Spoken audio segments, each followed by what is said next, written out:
the chat, man. Hot to Exactly. trot. Wow. Start sending your questions and so forth. I've already been talking with Adam and Joe. Oh, yeah? Yeah, sorry, I was a little bit of a latecomer. So how's it going, fellas? How you doing? How's the last couple days? How's your week been going?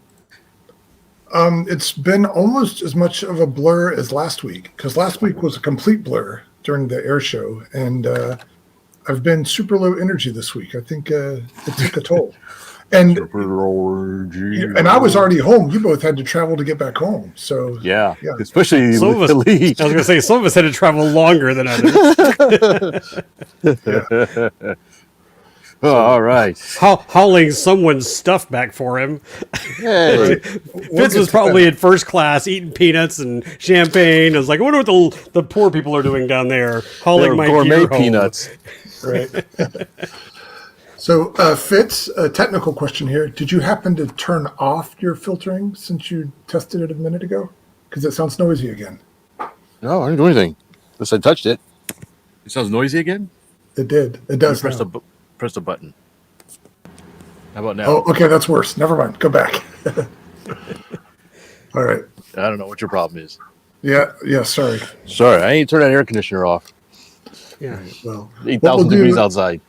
At the end of this, we'll just play Fitz's white noise for about 2 minutes, and everybody. Do you hear wind noise or something? Lull themselves to sleep. Well, let me put the muffler on. Let me mute it before I do that. If they're not asleep for whatever you just did was good. Oh, he's muted totally. And now you killed it. Yeah. Way to go, Terry. Yeah. Nobody else was complaining but you. Yeah. Oh, and then he froze. So about that game last night. There's our bingo square with Fitz screen freezes. Oh, that's true. All right. Let's press on. All right. Where the heck do we start? Well, we actually Lee jotted down some ideas here to help give us some structure. So let's. But there was no major order. It was we were all over the place. Stuff. Okay, let's rewind. So, Lee and I and Lee's family and boys and girls, we all jotted up to Green Bay, Wisconsin to harass Terry at his place. And we weren't harassing him. We were spending time out at EAA AirVenture Oshkosh, a.k.a. 2024 for the whole week. Yeah. Dude, I was telling one of you guys, I think, that throughout my whole life, I've always called it Oshkosh before I'd ever attended. But up here, the locals call it EAA. Yeah, I noticed that. That's interesting. I mean, technically it's AirVenture, right? Yeah. So they call it EAA. It's like, it's EAA's AirVenture. Right. At Oshkosh. When they say EAA, they're referring to that week-long air show event. Yeah. Not the museum, not the infrastructure there. But anyway, I just find it interesting that it has different nomenclature. I think you could say the same. Many of us just call it Joe Nall, but it's Triple Tree Aerodrome. That's the facility. Well, we just say we're going to Joe Nall. That's the event. So, everybody's got a different take on it, but the good news is, no matter how you say it, it's an incredible event. AirVenture. In fact, indescribable. But AirVenture is only 2 syllables, and EAA is 3 syllables. So, what are they doing? Well, I'm just bringing up the stats here on the screen, guys. We've already heard about it, but over 10,000 aircraft, guys, 686,000 people walking through the gates. Yeah, I think that's 10,000 more than last year, roughly. Yowza. Now, that's a sum of attendance each day? No, I think it's all week, right? No, total week. Total well, they added all the people who were there Monday plus all the people who were there Tuesday. So maybe some crossover. Well, probably short of some repeat. Yeah, I saw somewhere they call it turnstiles or something like that. So it's basically they had counters. So it's many of those are repeat visitors. People who were there to camp or who are flown in, they never leave, so they're not going to get counted twice.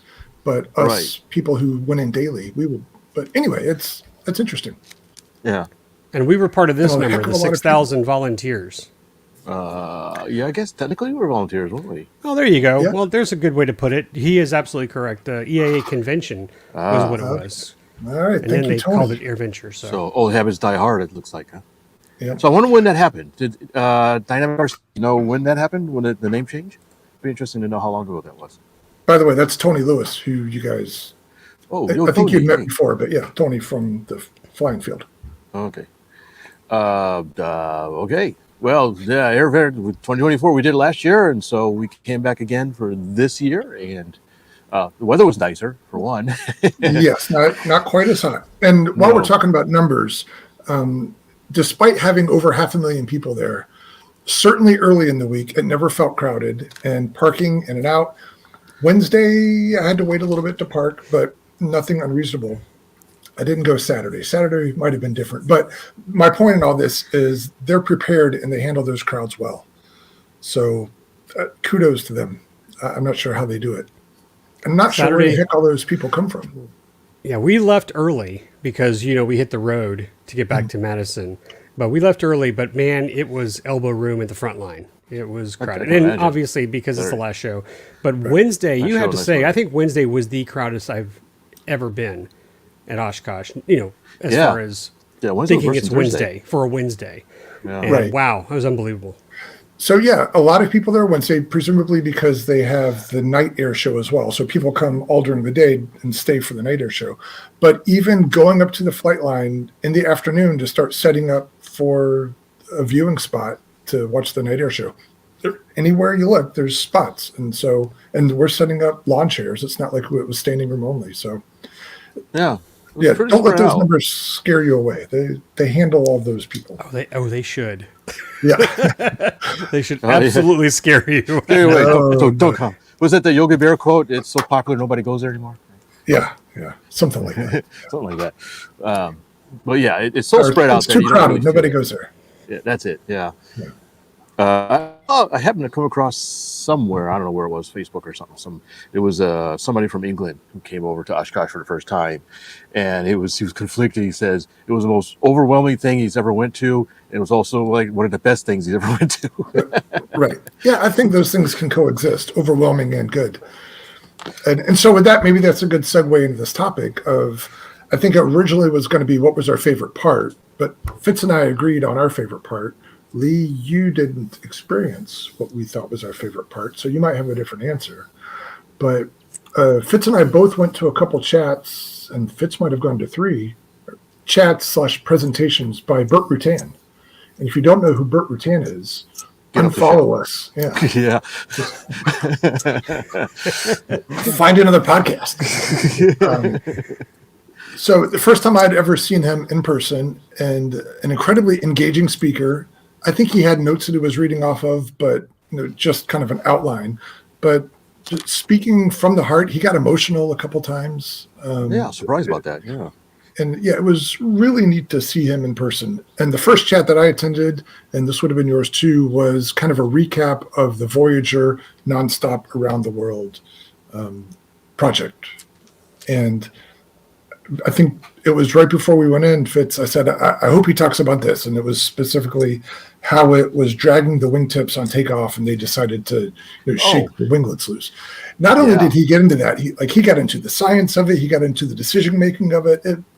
He covered all the bases for me, and then other stuff that I hadn't even considered. So it was totally fulfilling for what I was expecting, and then a lot more.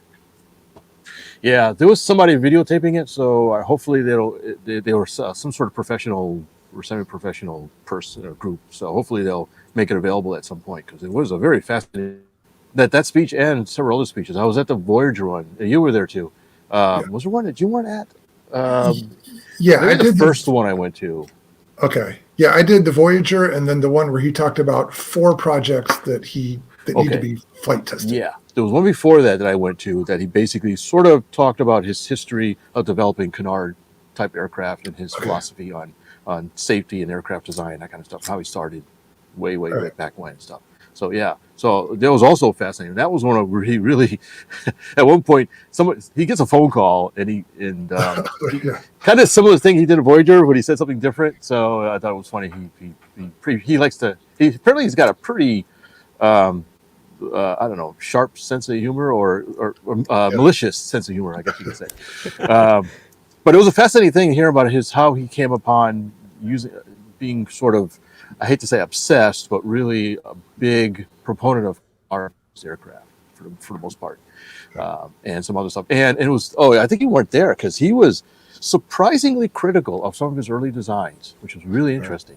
And he had some biting things that says, yeah, I designed this, and this one almost killed somebody, and this one was, he had a term for it, but basically that this design I did was kind of a piece of crap, and so forth, so on and so forth. Yeah. Fascinated to hear the guy talk. I had actually seen him briefly about 20 years ago. I didn't get a chance to talk with him, but I had when I had visited Scale Composites, and I was touring around, and I saw him walk by, but I didn't get a chance to talk to him. But this is the first time I had a chance. You got a photo. You got a photo. Because we have a buddy from Scale Composites, Dan Craig. Yes. We were able to chat with him, and he got you in for a photo. So we can go through this later. I did collect a bunch of pictures I thought of interest, so we can go through them real quick at some point in the show. Okay. If you don't mind. By the way, Dan, that's one of them. Dan was a former guest on the show. Very interesting. Yes, he was, and hopefully he'll be on again. A future guest, yeah. Some of the stuff they talked about really sounded like something we should cover again. So, yes, Dan is involved in some of his more recent projects, even though they're not technically affiliated with Scale Composites. So hopefully we can get him and maybe somebody else to talk about, because it is intimately involved with model airplanes. Yeah. Now, if I have any gripes about the two presentations I went to, it's that whoever organized them seriously underestimated how many people wanted to go. Oh, so yeah. Both areas were absolutely packed. One of them was kind of just an outside, I don't know what you'd call it, just a pavilion, a shed. Yeah. It had chairs in it, but Fitz and I were standing outside of it. We could still see okay, but there were a lot more people who wanted in than they could fit. Yeah, especially for a celebrity like him, draw a lot of people. And I saw the same thing happen some years ago when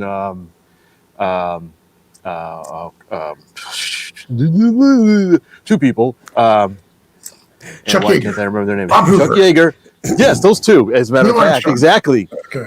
Chuck Yeager and Bob Hoover also had the same issue. People were like, I want to see Chuck Yeager talk. There's a billion people trying to stand around in this little pavilion. And I was way in the back because I got there late, and I'm trying to zoom in with my camera,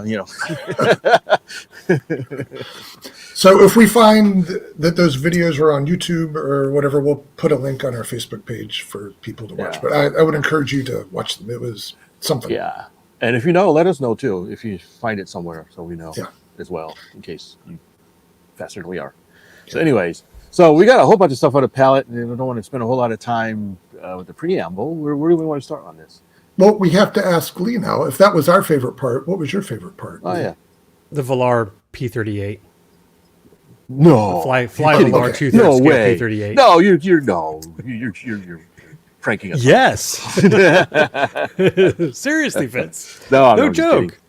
So, did you see that the issue? You could pick up a free copy of the magazine. Sport Pilot. EAA Sport Pilot. I think the August issue has a big article on that P-38. I picked it up, and I actually went through read it last night. I got to talk to the guy. I don't need no article. I got to go to one of their seminars. One of the most fascinating things, did he tell you how the original owner swapped the engines? No. Did he tell you about that?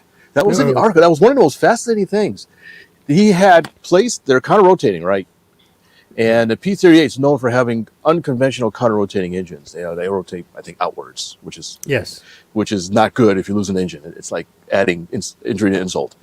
So the designer, was it Jim, I guess, or something like that? The original designer? Yeah. He originally built it for the more conventional. And he flew it, but his performance was not as he predicted. And he realized that he needed to swap the engines back to the way the original P-38 is to get the performance he needed. And so he was in the middle of swapping the engines. I think he had swapped them, but hadn't gotten the cowls completed when he unfortunately passed away. And so all the new subsequent flights have been with the P-38 style outwardly rotating engines, which I thought was interesting. And it's back in my mind, it's like, why? Why did it change performance so much? That's well, the F-82 had a similar situation. I don't remember which way they started with and which way they ended with, but basically they swapped which side rotated which direction. Yeah, it must be something to do with the swirl of the airflow from the props or something. That's fascinating. Or maybe interaction with it. Just I'd like to know if anybody's an aerospace engineer. Any thoughts? That'd be pretty cool. Or being that they're over booms versus a center fuselage. Could be. I just thought that was interesting. Yeah. What But I anyways, found interesting is that it said that the wing was replicated to the decimal point. Wow. All that was done was resize. It is just exactly just shrunk it. scale. Same It is airfoil and everything. It is everything is exact to the decimal point of that wing for a full scale Interesting. P-58. So if people don't know what we're talking about, we might have mentioned it before, but basically this guy who was an engineer and a hobby machinist built his own home-built 2/3 scale P-38, designed it himself, built it himself. I think he consulted Lockheed, and Lockheed said, don't bother, you can't do it. But he did it anyway. He went, "Ha, ha, ha." It took him 25 years to create all the drawings and manufacture it. He never did fly it. He died, like you said. Nope. He No, did. no, he fly. flew it. He did fly. He You're flew right. it. Yeah. You're right. He Yeah, flew it quite a few And times. his as a wife matter of sat fact. in the back. Yes. That's right. He designed it so he removed all the radio gear and put a seat for his small wife behind him. Yeah. That was in the article. He was like 5'7". His wife was like 5 foot. Yeah, like R2D2. Yeah.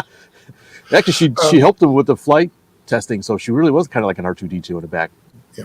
But then Recording stuff. when the guy died, he bequeathed it to his nephew who now Yeah. flies it. So Yes. that's it. And it's pretty. There's no question it's a P-38. It's really cool. I only wish there had been a real P-38 to put next to it so you could get that size. And called I it only wish it Mini-Me. flew during the show so I could have gotten some aerial photos. Yeah, that of would have been awesome to see that in the air. That's unfortunate. It arrived early, and the last conversation I had with the gentleman, probably on Thursday, was that the museum was asking to hold it for display for a period of time. Oh, really? And, yeah, so they were not going to pass up on that chance to just taxi it over to the museum and let him hold on to it for a while. Well, Probably while put it you're right next here- to Marge. Yeah, so Wow. So, all right, there's our favorites. Topic 1 out of the way. And right. anybody who's in the chat who also went, just put in a comment with what your favorite thing was. Other than seeing us, of course. Goes without saying. So since we're there, do we want to talk about the people we saw? sure. Okay. Sure.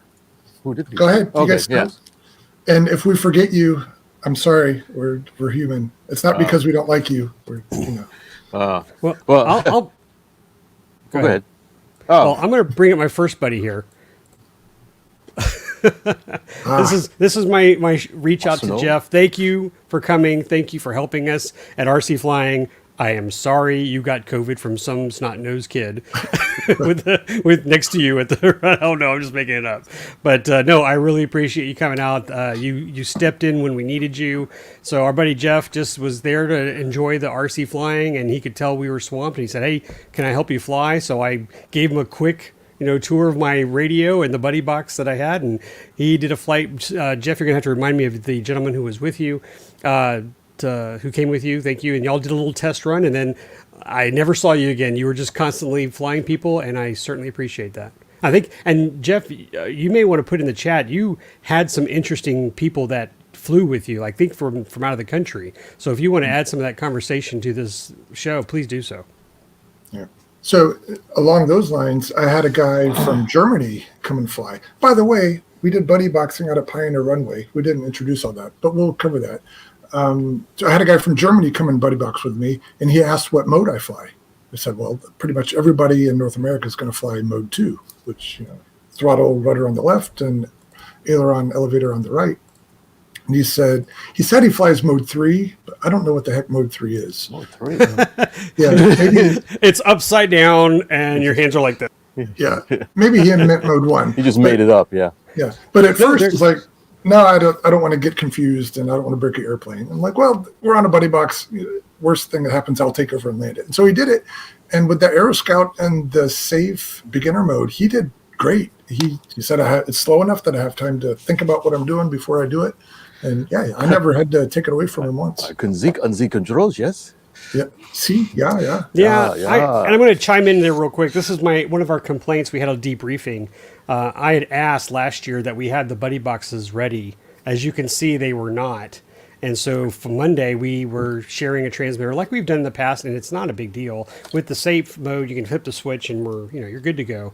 But then, thankfully, Terry, I'll just reach out to someone else who was out there. Terry brought his 2 transmitters out there. I had one of my radios, so we programmed the Aero Scouts for buddy boxes. It And was it works BYOBB. Yeah, and it worked out really well. We should have been doing that for a while, but thankfully we had the system configured. And the only only problem, we had two problems. My transmitter batteries died, and Fitz's transmitter just said, "I'm done." Yeah. Well, Yeah, that was actually my transmitter. So we set up Yeah. two of mine, and the one Fitz was using. Just Yeah, yeah, just Yeah, that was decided an to- excitement. It's off. Yeah, Fix it because up. I was flying, and it was another, not this lady, but another young lady was flying it, and I said, okay, now turn left, and nothing. Left, and nothing. It's like, okay, oh, I got it, and nothing. It's like, But what- did I? But tell them what happened. Oh, well, it just kind of went to a slow circle, landed in the parking lot. Yeah, it didn't hit anything, and your son Flew right over the B-17. right over the Flew B-17, right over aluminum overcast. We were all like going, Literally the Gotta- world's busiest air for that week, and yeah, it didn't cause any problems. That's good. Yeah, yeah. All right. And that transmitter's been working fine since. So I don't know if you were wearing like a copper mesh vest or something. I don't know what happened because we flew it a bunch of times after that, no problem. So it was just a one weird thing. It just kind of went into a lockout Yeah. and stayed. All right. So the background to all that, every evening starting at 6 or 6:30 p.m., the AMA set up a RC flying field behind the EAA museum at the grass runway called Pioneer Field or Pioneer Runway. Pioneer Runway. Right. Okay. And people who have AMA membership and their own planes, they could come out and fly. The three of us did buddy boxing for anybody who either didn't know how to fly or didn't have their own plane or didn't have AMA membership. And we were busy. There were a couple nights where it was a slow start, but then a couple nights where there was a line as soon as we got clearance to start flying. But every night, once I had one person, there was constantly a line behind them up until we stopped. Yeah. Thursday was crazy. Thursday was crazy for a few reasons. That was also the night of the flyaway. But I lost count of how many people we had on the sticks.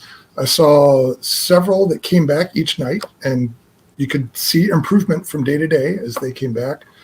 And there was a few people that came one night and came back the next night with their own Aeroscout. And so it felt like we were making a good impact there, and I like that.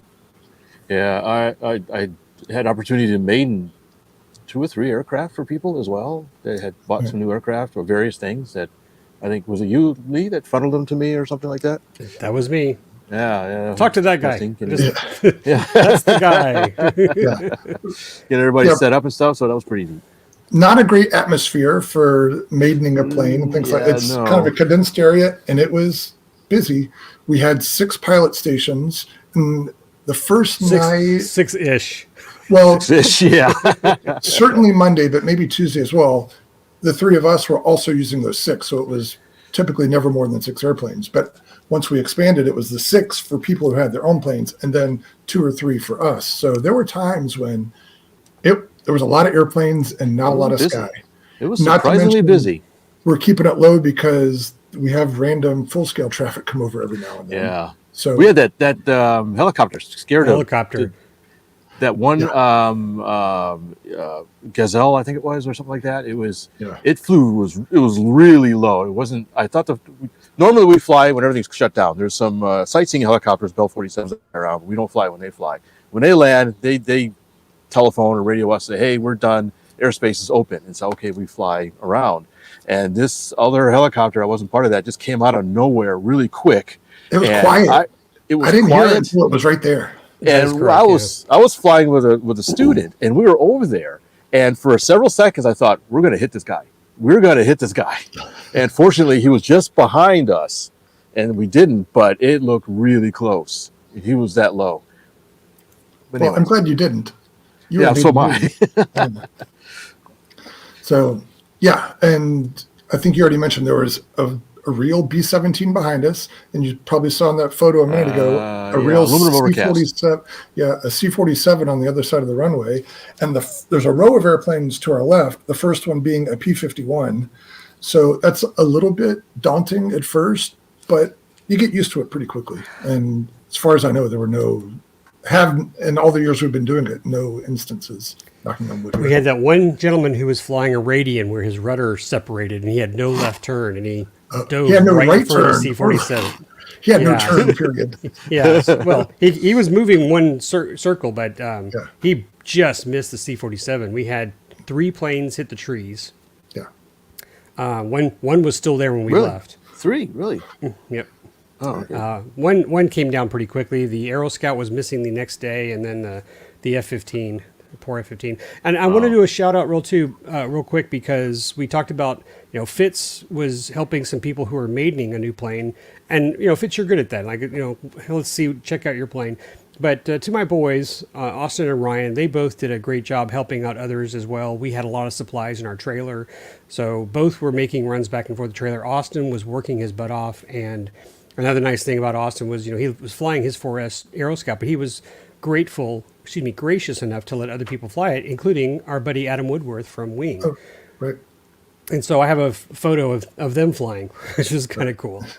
Yeah. So to add on to that, I had a guy come up on one of the nights and he had the E-Flight F-15 and he said, I've flown it once with safe, but I want to fly it without safe.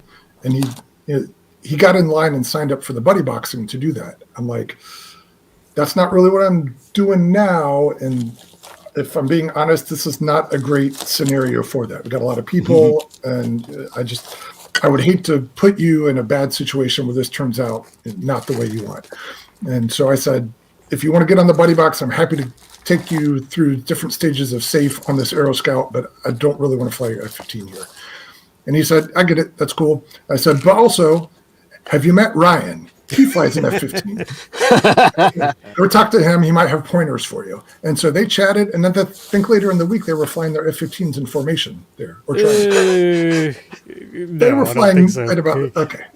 They were flying together. How about that? They told me they had a plan to do that. I felt bad because I saw Ryan hand launch the guy's F-15, which unfortunately Ryan then had to come back and do repairs because it was thrown up at an angle like this, and it's a hard plane to fly. It's with the safe off. I mean, when you turn with safe off, but it takes so long to turn it, and it's one of these safe modes that you can't turn on and off with a switch. You can't launch it that way, so it's very awkward. But Ryan crashed his a couple times. He put glue on it. He was flying that all the time. Yeah. So, yeah. So there's, I don't know what else you guys wanted to say about the RC field, but I had one more topic that I wanted to discuss. So is there anything you guys wanted to cover before I hit that? No, that's fine.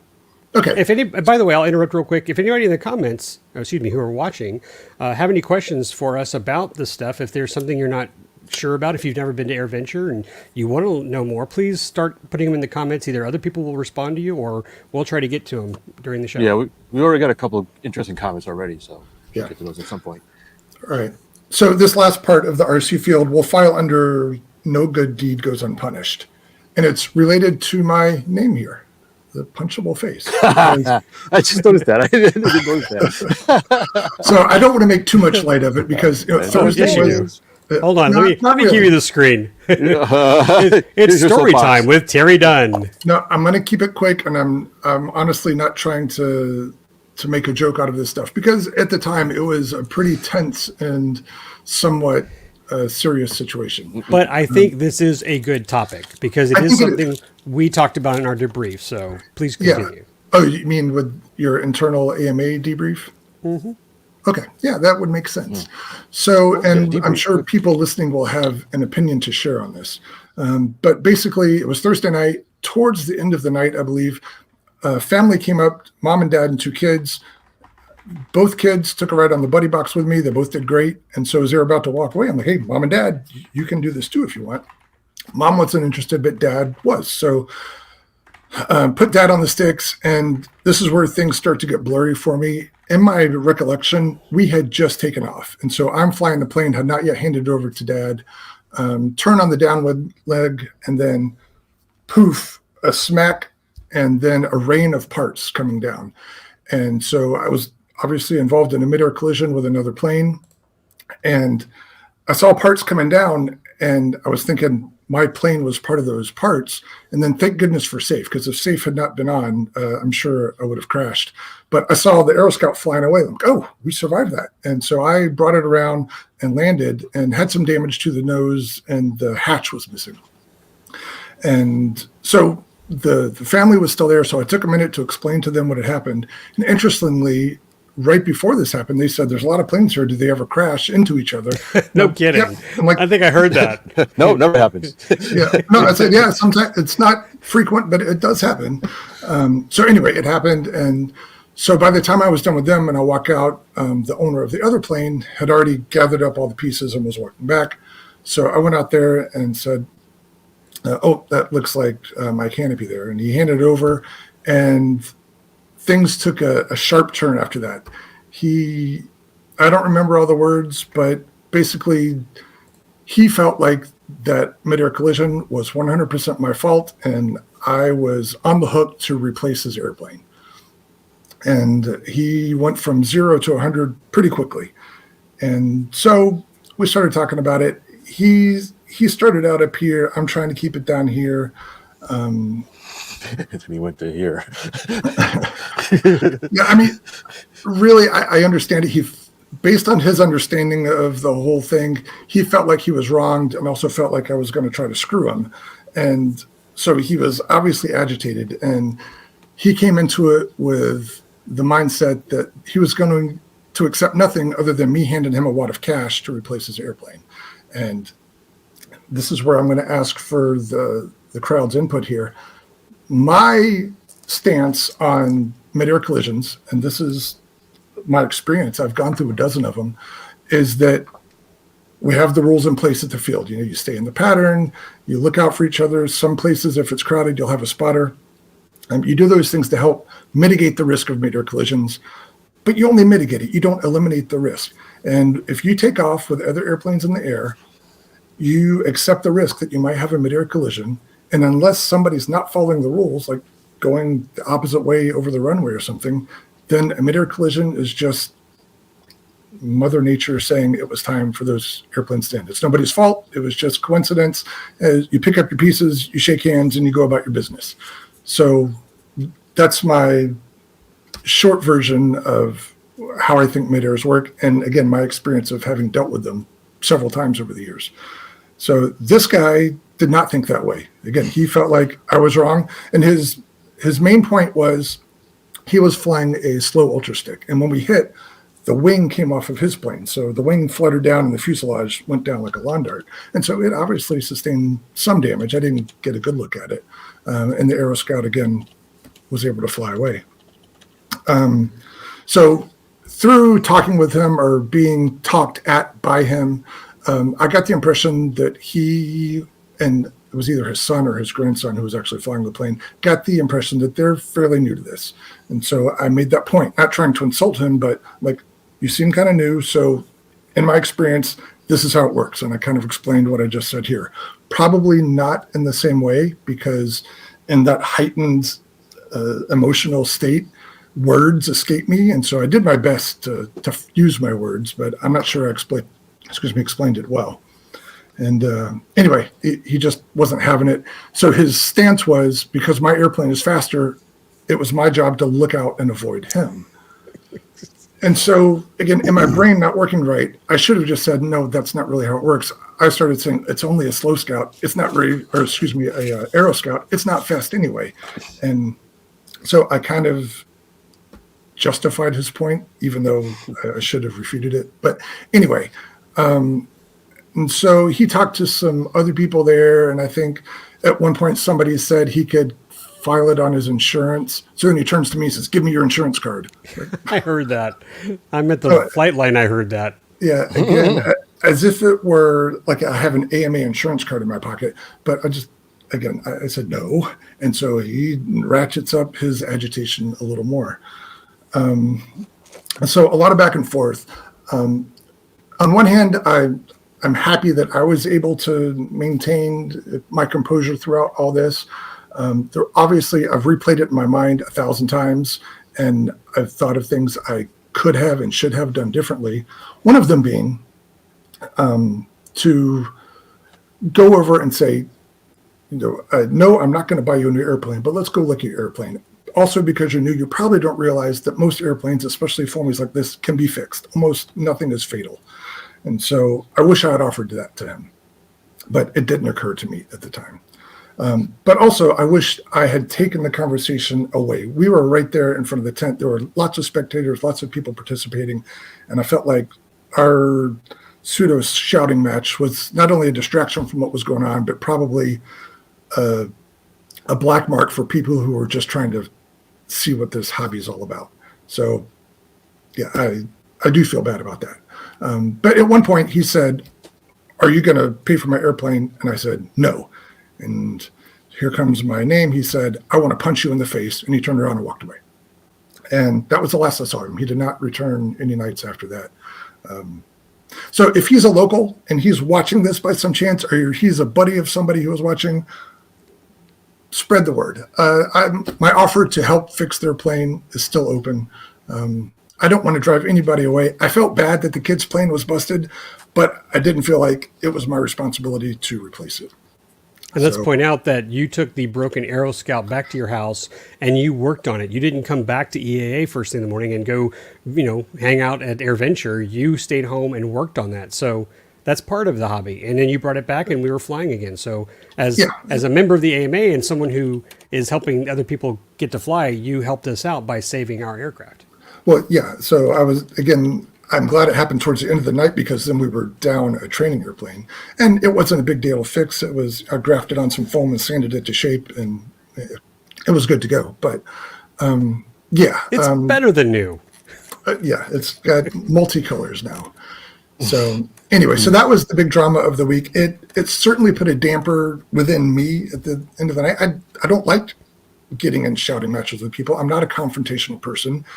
I wasn't going to back down to him and give him unreasonable requests, but at the same time, it's like we were there. Our whole reason for volunteering and being there was to give a positive light on all of this. And I went home Thursday night not feeling positive about that at all.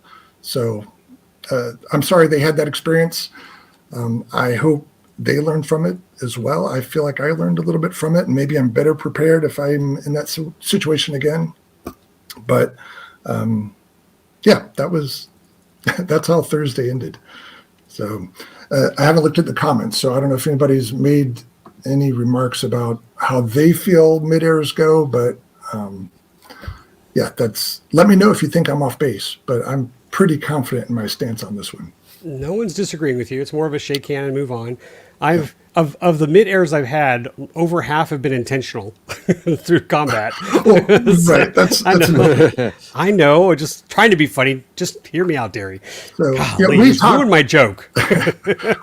We talked about how crowded it was there, and you got trees there and airplanes. Like it's a confined little space. It's almost like flying indoors. And this is the sign I'm going to put up next year. Yeah, right. The only analogy I could think is you go to the hotel pool and you sit in a lounge chair to read your book, and then you get mad when you get splashed. Like you went in there kind of knowing the situation. You can't really get mad if it doesn't. You got me wet. Yeah. I demand satisfaction. I've had a midair with a gentleman who was flying the wrong direction. He was not in the pattern, and I was flying low and slow. I had two other guys near me when I was flying, and I lost a plane I really liked. I was not happy. I didn't go after the guy. I didn't tell him to pay me money or anything. I was very upset for a while because I think he was in the wrong. I think he probably knew he was in the wrong. He was just hot dogging it around the field. In which case you tell people and you quickly go back and remind people, hey, there's a pattern. Unless this is 3D, unless you're by yourself, we've got a lot of people that are trying to stay the pattern. It was hard to keep the pattern there because of some winds. We had some crosswinds. It may have been darker at that point, Terry, too. So, it was starting to get there. Yeah, it was probably right before 8 o'clock. And honestly, I never saw that airplane until I saw the parts raining down. I heard the whack and saw the parts. No evasive action at all. I had no idea we were even close. Yeah. So. And we want to avoid that. So we decided to add that to our little list here. We got to tell people to fly at your own risk. So the next day on the microphone, I did say that. And I did remind people, because I mentioned earlier we had 6-ish stations. We had a couple people who just walked on up and started flying. And the reason we wanted to keep it to 6, because it is a narrow, short field. We don't have a huge facility, and we have things we must avoid at all costs. Yeah. So we do need to put a few less planes in the air, but of course we want to keep the number of instructors high just to give everybody a chance. And boy, we were busy. I was going to add to the fun, really, is that when I was training the first 3 days, because I was air boss the last 2 days, I had 2 families show up with their kids. They must have had 5 kids, and every one of them wanted to fly. And the good news is, this is just amazing, both fathers of those families, when the young kids came up, got on their knees, stood with their kid with the buddy box, and they helped the kid with the buddy box, which makes my job a lot easier, trying to go back and forth. And so, the dad got involved. He got to fly a little too. Right. And everyone was appreciative. So definitely they were excited. And we had little pins. I didn't bring my hat here, but we had little pins that say RC pilot. Yeah, and cool. I was telling everybody to get one. So, They ran out of them. Yeah, they used them all. I forget how many they said they had, but we used a couple hundred, I think he said, something like that. Yeah. So, and that was the only negative experience at the RC field for me the whole week. So many, many more positive feedback from people than that one. That one was just kind of heavy for a little while. I was fine by the time we went back on Friday, but it left a sour taste for a little while. Well, I will add this story, and this is not to call out my son, but Austin last year, if you remember the story, had his racing quad, and he had been chasing me around with my aircraft, but this other guy had his plane up, and Austin was chasing him, and he hit him. The guy pulled up, and Austin ran right through it, brought him down. And when I got wind of it, the kid was saying, "I didn't know you were there." And that's what made me pause. I was like, wait a minute, you were chasing this guy and you didn't tell him? Unlike earlier, because I'm adding this story, because you, I think, or maybe it was Fitz, had a gentleman with his race quad, and he had asked me permission. Hey, I'd like to follow my friend who's on the buddy box. Can I chase him around? I said, as long as you let the pilots know there, you're fine to. Well, I had Austin pay the kid the amount of money to replace his plane. I thought that was the right thing to do because the kid had no expectation that the quad was going to go right through his fuselage. Yeah, and I think there are situations where it would be prudent if you accept a higher level of risk that the other pilot has not accepted. Then there's probably certain situations where it's prudent and proper to pay somebody for a midair. Yeah, lesson learned. My last midair before this was at an indoor event. I was flying my Night Vapor, just floating around like a butterfly, and also a racing quad was flying around. I remember that. I remember seeing the picture. And I knew he was flying. He knew I was flying. He ripped through me like I stuck my plane in a Cuisinart. And a wet tissue paper. Confetti raining down. And it happened like that. And he flew away. His thing was fine. Mine was literally ripped to shreds. But again, I knew the risk when I went up. So how can I be mad at the guy? It's just stuff that happens. Well, thank you for the PSA, Terry. Yeah. So thank you for the affirmation. Because if everybody came on here and said, that guy in airplane, then I probably wouldn't sleep well tonight. All right, let's move on. Yeah, we got lots to talk about. Things. Well, we have a long list here, so yeah, you're gonna have to be quick. So I like that last segment. Yeah, sorry. Did I say it was going to be quick?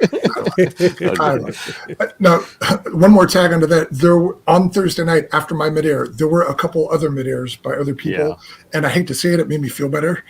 Just because misery loves company. Now, Tony was one of those midairs you, and if so, did your plane survive?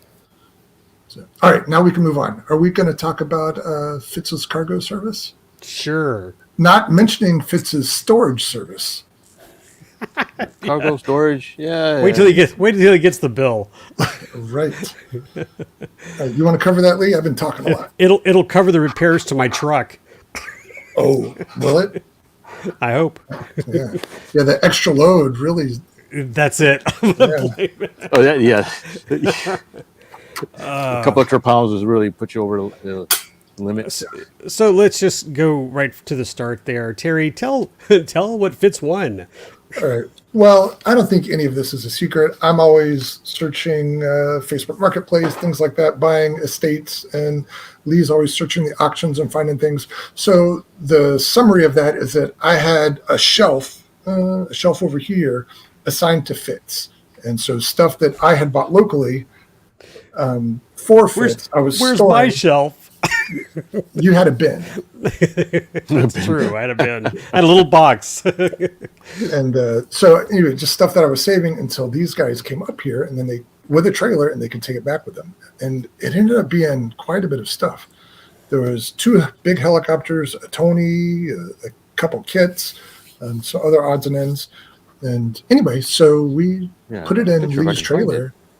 So I stored it for up to a year, depending on the parts. And then Lee hauled it, 1,500 miles down south? 1,200. And including the little things he bought. Like I remember him handing me a bag and saying, "Can you put this in your car? Yeah. Can you hold this for me? Can you put this bag in your car?" Yeah, Fitz asked you to hold a baggie of stuff. Yeah. I only had carry-on luggage, so I didn't have much space. So that's that. So the deal was Fitz had to come to your house and pick it up pretty quickly, right? No, it's still in my trailer. It's still in storage, but I'm visiting my buddy Fitz this weekend. Okay. So we'll get together, exchange the goods. But the car ride home, I'll be brief. On the car ride home, when we got to Madison, I think when we were leaving Madison, Wisconsin, I was hearing a noise under my hood. I could tell it was a squeal. I immediately thought it was the belt tensioner or idler pulley. And I started looking more, and I was like, yeah, it's that idler pulley. And then I stopped the engine because I was listening to it. It was running. When I stopped the engine, I could see the belt fraying. Oh. So I was like, oh, that's not a good thing. So we drove for a while. And while we were driving, because everybody took turns driving, the boys both said, "You know what, Dad? I think it's getting louder." And no, it's not. Turn up the radio. With my tinnitus, I wasn't sure, but we called one Chevrolet dealer on the way. They were packed. It's a Monday, and so usually a lot of places are booked on Mondays. And then I found another shop. They said, "Yeah, I think we can get you in a bay." Got in there, very happy. They probably took them an hour from getting in there to diagnosing it, saying, "Yep, it's the idler pulley. We'll change the belt," and getting me out the door. So that was a minor snag, which took us a while to get back. But oh, look at that! Thanks for sharing the photo. And that's what's in my trailer. Yeah, and that's deceptive because that helicopter, the one with the red blades, that thing is big. It barely fit in the back of my car. I did take the big, huge skids off of it, but. Yeah, that Tony is like 60-inch wingspan. It's big like stuff. Yeah, it's a good size. Yeah. Yeah, I guess nice. the gas, the propane tank and the lawnmower is somewhat of a size reference there, but yeah. So I'm glad it's back down south. I have a little bit of shelf space. I've already filled it in with some things, but I want to see you get that old Dubro shark flying. That's one step away. That'd be interesting. You have to put a Fred Flintstone figure in the cockpit. With him pedaling it. So, all right. And by the way, Tony did respond. He had a midair, and his cadet. You can post the comment there. The cadet is confetti. Other guy had no damage, and guy got it. Good flying, good sir. Salute. So sorry for your loss, Tony. All right, moving on. What do we got? Shay Dunn. What did you want to say about that? Well, we got to enjoy your lake. I don't know if I have the photos. We did. I have a few photos. Okay. Oh, okay. Was that Friday morning? I think it was. Yeah, I think it was Friday morning. Now, Austin had flown his Icon out there earlier, and I think you let one of the kids borrow the boat before that. I think, yeah. Ryan, I think, was driving my, my Jetstream, my Kyosho Jetstream. So, yeah, it was a nice day out there. There wasn't much wind. We had several boats out. And, you can see in the background there. Go back. Sorry. I was not there. Hold on. So basically, there were some workers at the house next door. Yeah, I got them. Hold on a second. Well, I'll keep talking 2 seconds. Yeah. But some workers next door, and they came out on the neighbor's dock to see what was going on. Yeah, there they are. And so rather than just them watch, I went over with a boat and a transmitter, said, here, give it a shot. It turns out one of the guys already had an RC boat. So I remember that. yeah, cause he did a good job driving mine. I'm like, you've done this before. And so he's got some sort of Traxxas or Pro Boat or something like 4S brushless go fast thing. But yeah, they had a good time watching us and participating a little bit. Oh, I've not seen these images before. That's my tugboat down there. I brought my little tugster and was pushing the inflatable trampoline with around. FPV. I harassed FPV. you for years to put FPV on there, and you finally did it. Thank you. Yeah, That's you pretty harassed cool. me for years to put spoilers on Plywood Overcast, and we didn't even use them once. dang it. Just pointing that out. Friendly reminder, Terry. So keeps crashing on that boomerang photo. Is that because you don't want to talk about it yet? No, I keep hitting it accidentally. I can talk about it if you want. Well, that was the guy that I trained from Germany, I believe. So after you trained him? He whipped out that image and said, yeah, this is what I fly over there. So I do know how to fly. I'm like, well, I know you know how to fly. You just showed me. And by the way, don't leave without going to show it to that guy over there. And so I sent him over to you. And that's a nice scale model of a boomerang. This was nice. I had a nice chat with this gentleman. Him and I think his son or nephew came from Germany.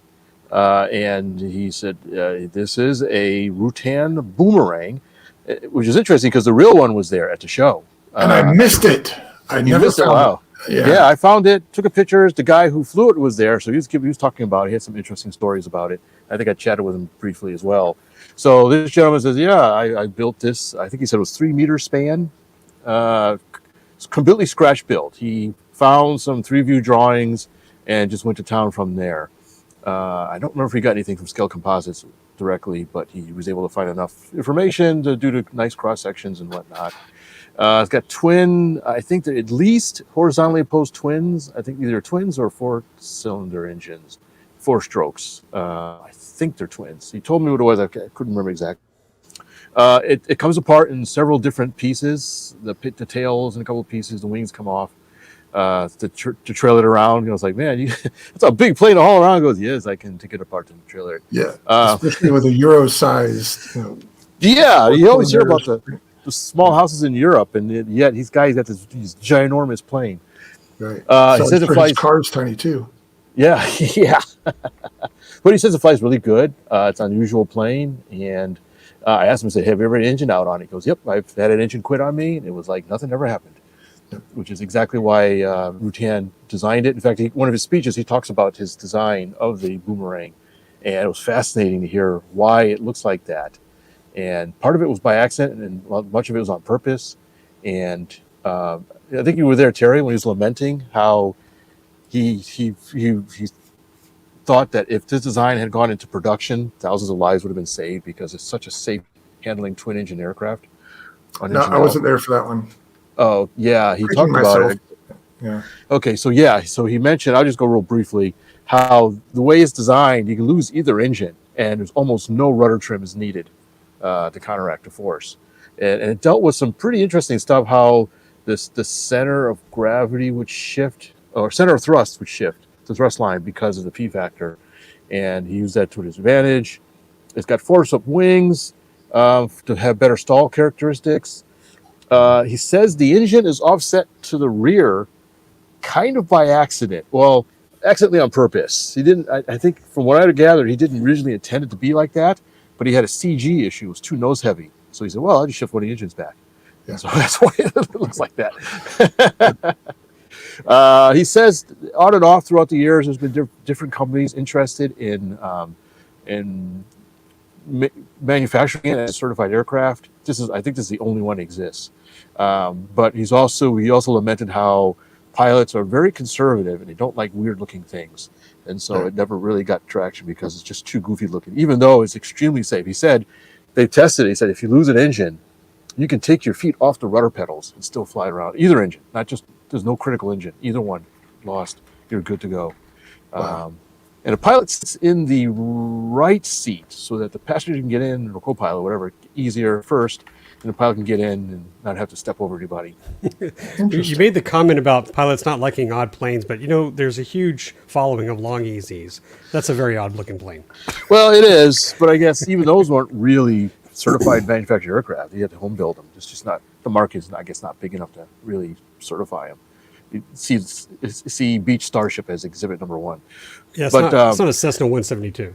No, it's not. But it's a really neat plane, and the model is fantastic. He says it's still flying. I'm trying to remember anything else he said about it.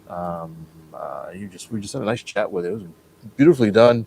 I think he did his own molds for the fuselage, if I remember correctly. I think it's all composite. The Germans, so they're really good craftsmen. So that was cool. Thanks, Terry, for putting in my direction. I had a nice chat with him, and it was awesome to see that. So, anyways. All right, cool. All right, let's go back to the list. The list. We've already covered our friends, I think. Did we talk about Richard? We can talk about both Richards. That's a fit story. Oh, Richard. Okay, well, my buddy Richard Ing, he's a fan of the show. He listens to our show. Hey, Richard. And comes to Best all the time and stuff. So we see him all the time. And he said, hey, he's going to go to Oshkosh as well. He's up in the Fort Worth area. And not only is he going to Oshkosh, he went to a plastic model convention the week before the IPMS Nationals. So he was doing a double header in the area. And so we met up with him a couple times.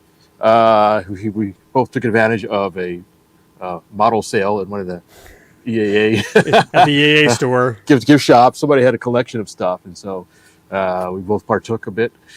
So we kept running into him a bunch of times, and he would send us pictures throughout and say, hey, look what I found. Like, where's that? Where are you? So he got around. He camped out there, as a matter of fact, in his car and tent. So he was roughing it. I think he came up with a friend as well. And so it was neat to see him up there. Nice to see a familiar face. And I guess I could go into a couple stories. So I ended up running into a couple different people that was interesting. And so I was actually, I think it was the last day, Friday, I was at the talk on ultralights, of all things, which I have kind of interest in. And as they were wrapping up, I just kind of got up and said, okay, well, let me go off. I'm going to go over actually to the ultralight section and see. I haven't been over there yet. And this other guy comes up to me and goes, hey, you're Fitz Walker, right? Something along those effects, like, I've never heard that before. And it's like, yeah. And it turns out he was a fan of the podcast. He was an RC Roundtable guy, and he had recognized me. And his name also was Richard. And so as I was leaving, we started talking. Just we had a nice conversation. He says, hey, if you need to go to the ultralight, you make sure you take the blue tram. And I was like, well, I don't see any blue tram. Well, you got to take the yellow tram to get to the blue tram.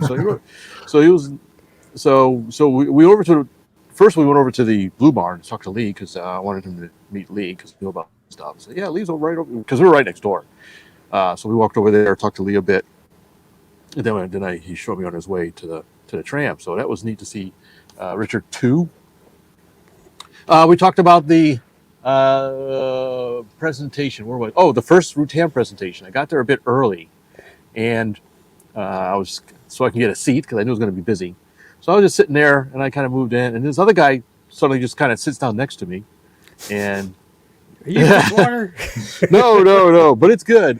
So he says, hey, you like canards, huh? And I was like, yeah, I love canards. I like the unusual designs like that. And he says, he told me he was building I think it was a cozy. I think it was a cozy.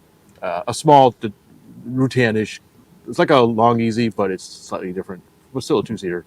And I said, well, that's pretty cool. And he was telling me about this and that. And, and he was asking me about flying. I said, well, I used to fly gliders, but I'm not active anymore. I'm doing more radio-controlled stuff. And he goes, oh, yeah, I used to do radio-controlled stuff, too. And I go, oh, yeah? What kind of stuff you did? He goes, well, have you ever heard of mountain models? Yeah, I've heard of mountain models. He goes, well, I'm Doug so-and-so. I started mountain models. Like, so that was interesting. Some random guy sitting next to me, and it's a small world. And I said, dude, you got to come on the show. So hopefully we can get him on the show and talk about how he came up with mountain models. Because he had some good stories. He was telling me about running the mountain models and some of the designs that came up. Because he asked me if I had them. I said, yeah, I had it was a pusher thing. He goes, oh yeah, the Urban Flyer. It's like, yeah, that's it. That was a really nice flying model. Yeah. So And if so anybody's not familiar with them, they were a big deal 20 years ago. yeah. He even said he would get recognized, and you go to different shows and stuff, and people were really really interested in talking to him. So Yeah. Doug, if you're listening, send us a note, man. We really like to have you on the show. Great talking to you. It was a running joke that I kept getting recognized from a few other people as I was walking around the show. So I was there for one of them, took a picture. Yeah. And let me just add, if you have to walk around Oshkosh with anybody, if you can pick anybody in the world to walk the grounds of Oshkosh, walk with Fitz. If I have a punchable face, he has a kissable face. It's like, imagine there's a long line to get into a club, but with Fitz, you just walk to the front and the bouncer says, here, let me pull this rope aside for you. He has VIP access to everything, and I don't know how. People just love to open up to him and talk to him. So we walked around Monday morning together, this guy being one of them. We're just walking around in the Boeing Plaza, and I think Fitz was probably touching something a little more than he should have. It was this guy's Easy. It was this. Yeah, and so This caught my attention. Yeah, and so the guy said, like, hey, you have any questions? Or something like that. And the next thing you know, we're talking to this guy for 20 minutes, and there's a little dot matrix printed sign on there. This is a record-breaking airplane. He took that airplane to 35,000 feet with a non-supercharged engine. And so Fitz and I think, were fascinated talking about all the changes he did to it and how he made it happen, blah, blah, blah. But a really interesting guy that if I had been there by myself, that conversation never would have happened. And then earlier in the day, we were over in the Warbird section, and I don't think I've ever seen a hurricane in the wild. So we were looking at a hurricane, and there's a guy out front showing us a panel from the hurricane, telling us the history of it.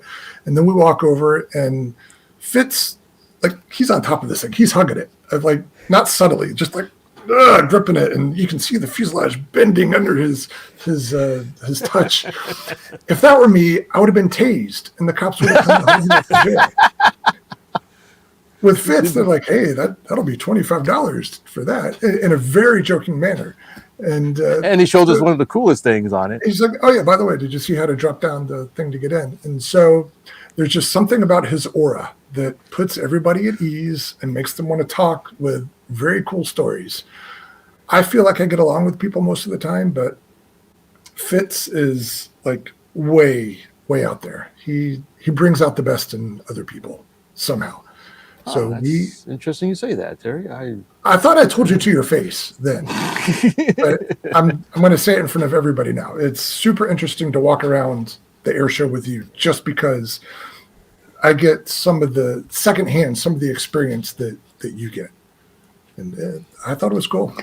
See, my dream team of walking around the grounds and learning about planes would have, Fitz there because he's the approachable. I'd have Adam on one side, and I'd have Tony on the other, because Tony will know all the military warplane, and Adam will know everything about classic and vintage aircraft. It'll be, and we should charge tickets for that.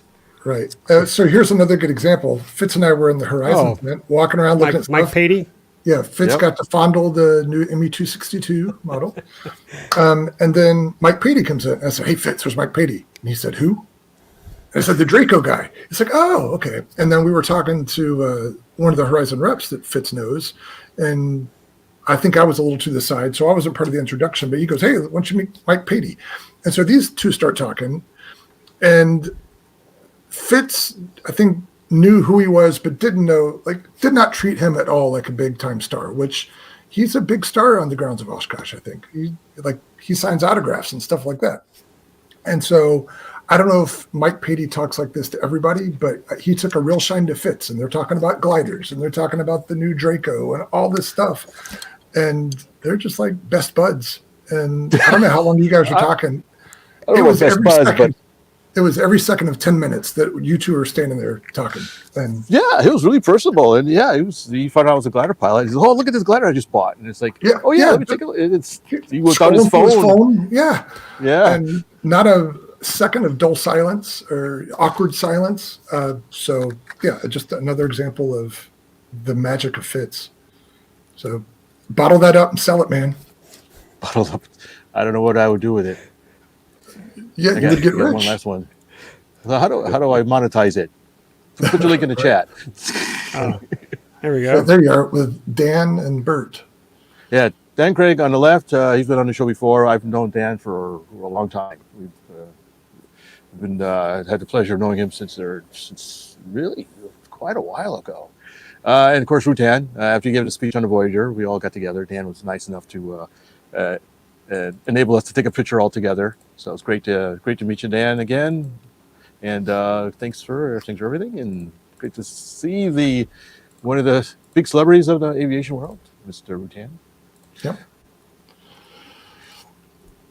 All right. I feel like I'm driving this. So you guys stop me if I'm going in a direction you don't want to go. Sure thing. But I think before we get too deep, we got to talk about the fireworks. No, we're not. No, okay. We've been talking about Fitz and how he's being recognized. I want to point out that I finally got recognized. Yes. I had two guys. I'm going to bring up the photo because I'm going to talk about this briefly, so we can get to fireworks. I know that's a very good topic. Let me get my window up here. So this is the Blue Barn, and this is for EAA chapters. And what I do every year is I volunteer as an AMA representative to talk about their Build and Fly program, where they sell model airplanes to these chapters to get young kids, young Eagles involved. I think the age is 8 to 17. And so they want the kids to understand what it is to build a plane from scratch, a stick build per se. This, I think I have the photo here. This is an old school Model Works 56, and it's a rekitting of the Goldberg Falcon 56. And so I stand there and I talk to people. They come by. I can't tell you how many old timers came up and said, "Hey, that's a Falcon 56." And they would just tell me their story about their flight. Usually it lasted a couple of seconds. And pieces are still sitting in their barn somewhere. But it was Still got neat. PTSD from it? Yeah, but there were a couple of guys that said, "Oh man, I love that plane." One guy said he still had his. So there was a good story. So these two guys came by. They were looking at it, and this guy gave me the look that we always talk about with Fitz. Someone looks at you, they go, "I know you." And this guy, these two brothers, Kevin and Brian, I did not get their last names, but I wrote this down while I was standing there. So wait, tell me your names. I wrote this down, and so they recognized me from RC Roundtable. They had seen us before or listened to the podcast. And they're RC guys, and they come to AirVenture every year, and so they're into both, which is kind of what you want to do when you're out there, because you're gonna have to have a hobby afterwards, right? Someday you're gonna have the non-flying in the sky hobby. But we had a great time talking. They talked about Fitz. They asked about Terry, but it was just nice to see that someone said, "Hey, you're Lee on the show." That guy. Who's that guy? I know you. Your buddy made my guy's plane. No, it was a valid ID. It wasn't, "Hey, do you know Fitz Walker?" No, it's none of that. All right. But Good work. yeah, but anyway, on the Blue Barn, I'd like to touch on it real quick. I really enjoy this. I'd say it's a passion of mine because it's just our way of keeping people involved in the hobby. Kids loved it. My son is involved, so that's Austin talking with another kid who, by the way, came out to fly with us at RC Flying. I mean, I think he just met the kid at AirVenture. They were like looking at something, or at some booth that was interesting, and I guess Austin just said, "Hey, will you do RC Flying?" He goes, "Yeah." I said, "Well, I'm about to go talk to my dad. You want to come do the flight simulator?" And so that was a lot of fun. Scooter. Yeah, he did have the scooter, but it was never allowed inside there.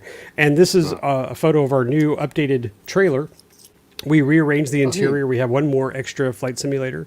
Have a new wrap that was provided by Wing, and that was very popular. Ryan was out there a couple of times helping people fly. Yeah, unfortunately, by the time I got over there, they had already closed up for the day, so I didn't make it. But. And again, big hit. The good news is they shut it down usually around 4:30. Yeah, so that gave them time to get over to RC Flying. And then also going on, we've talked about this before on the show, is UAS for STEM. And this is a program for middle and high schoolers, and the finalists get to go to AirVenture and have these tests, run these tests for prizes. I think they actually split it up between like two levels, so it could be middle school and high school. Yeah, and we had a bunch of them flying in the afternoon, right? One day. Yeah, they do all their tests out near Camp Scholler, way out on the south side. No, flying AMA planes. Yeah, I had several of the STEM they came kids out. come over to Buddy Box, and it was interesting because the experience for most of them is that they're competent drone pilots or quad pilots, but very few had fixed wing experience. Some of them took to it very easily. Some of them did not. And so I just found it interesting, like the differences in like same starting point, different destination. Yeah, because the left stick doesn't make the airplane go like this. Right. And so for all of them, I said, like, you're used to pushing that right stick forward to get moving. Don't do that here. So it gets moving all right. Yeah. Not to dwell on the RC flying too much more, but I noticed this year there was a bit more of the, sandbaggers, people who know how to fly well, but come up to you with the buddy box pretending they don't know how to fly, thinking they're going to impress you.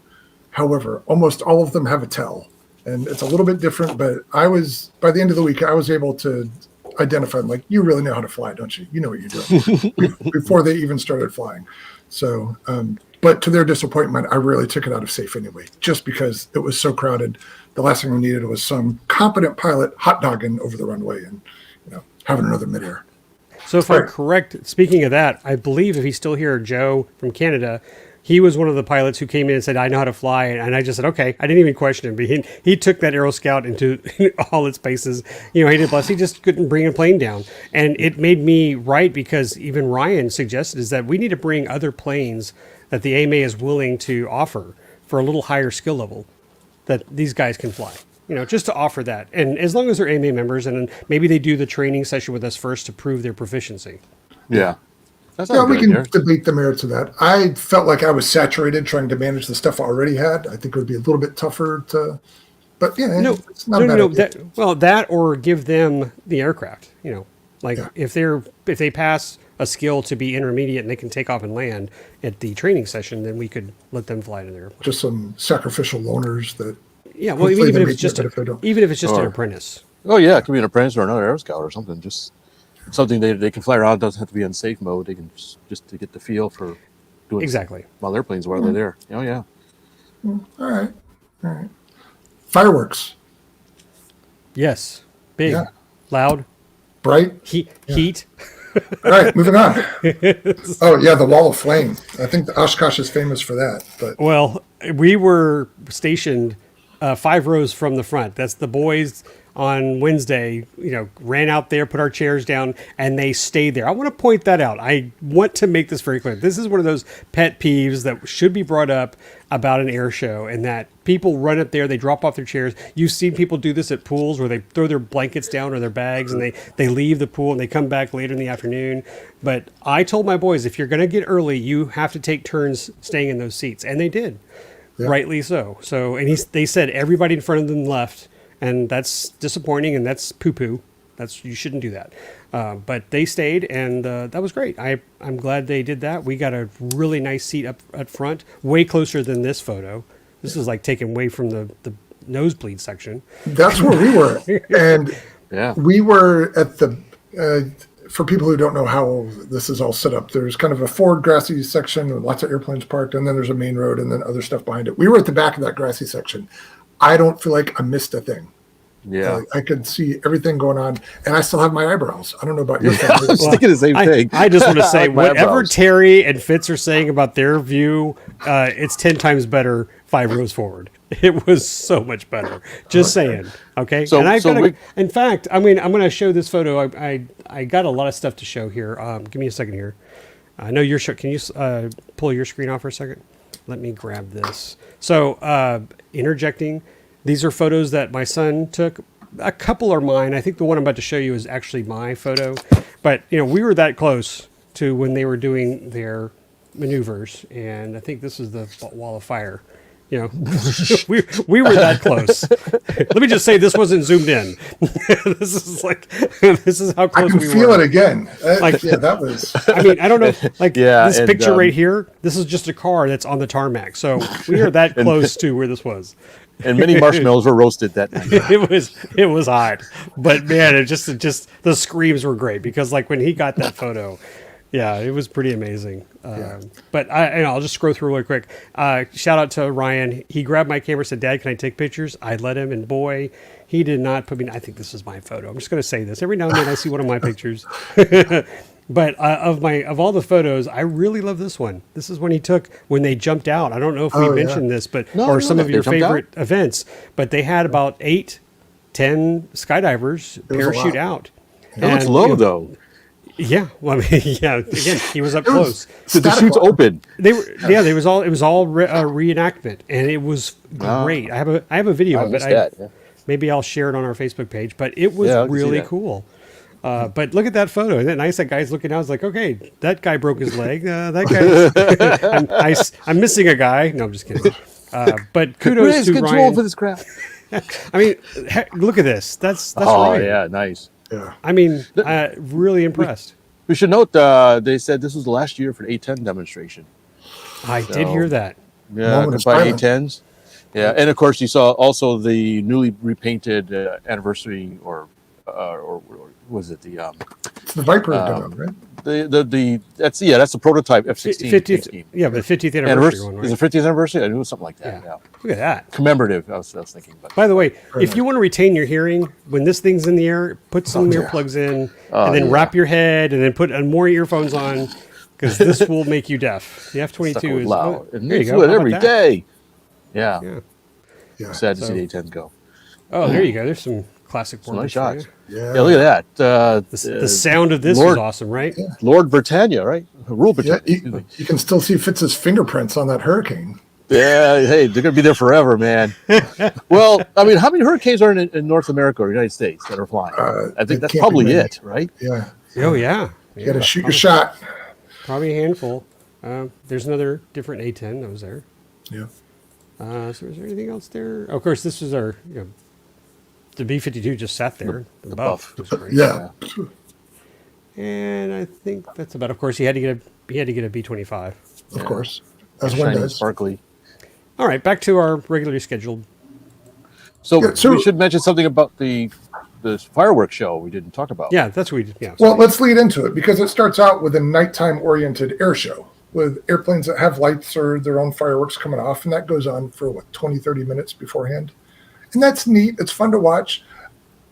Strike me down. It gets a little bit repetitive. I think the acts are 5 minutes long each. They could be 3 minutes and it'd still be okay. But whatever. And that guy with the robot rebooting thing, that act needs to be. I'm seriously. That act is like the weakest link. Yeah, I don't want to be critical of anybody, but please do. I would have been okay with that. There are some neat parts of it, but the premise is just a little. Silly. Let's change that up.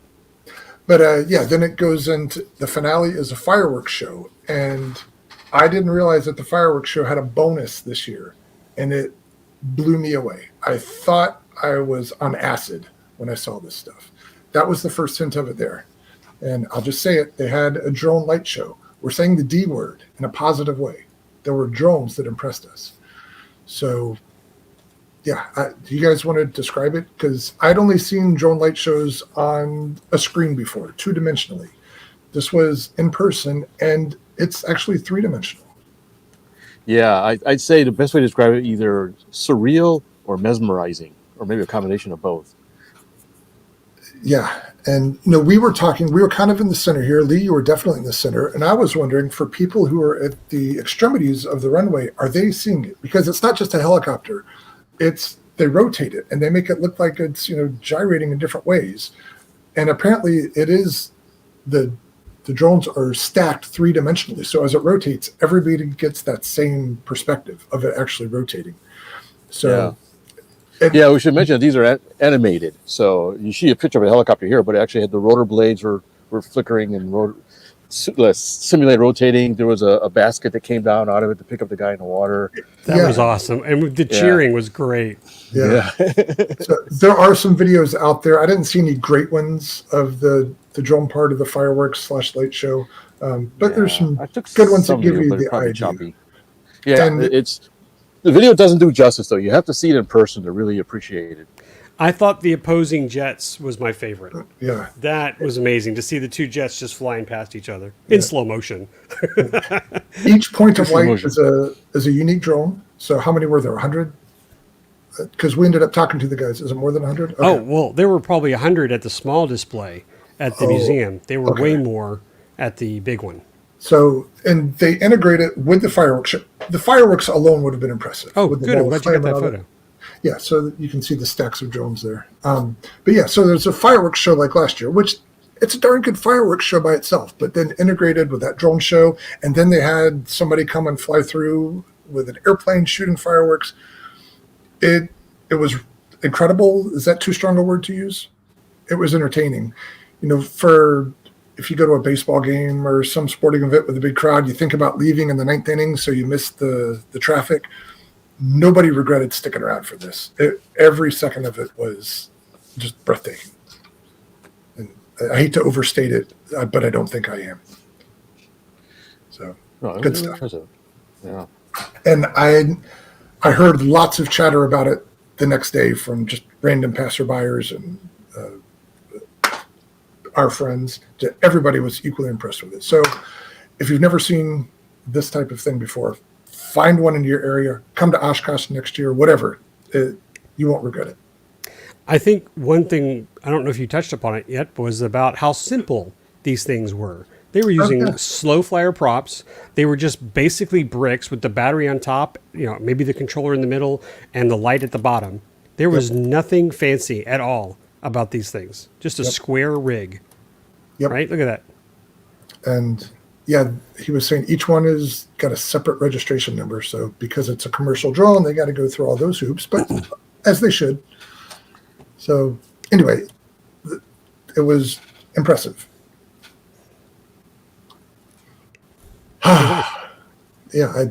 Words fail me on this particular subject. And the, oh my gosh, I just completely forgot the name of the plane that was flying at the very end that came back, the Chipmunk. Oh yeah. What's his Ghost Rider? Ghost Rider, yeah. Ghost Rider. So he came back from his performance and he was part of the finale, getting things kickstarted, and then kababoom, the finale, which, it's everybody expects it, and it's just amazing. So I will tell you this again. I've said this every year we've come back.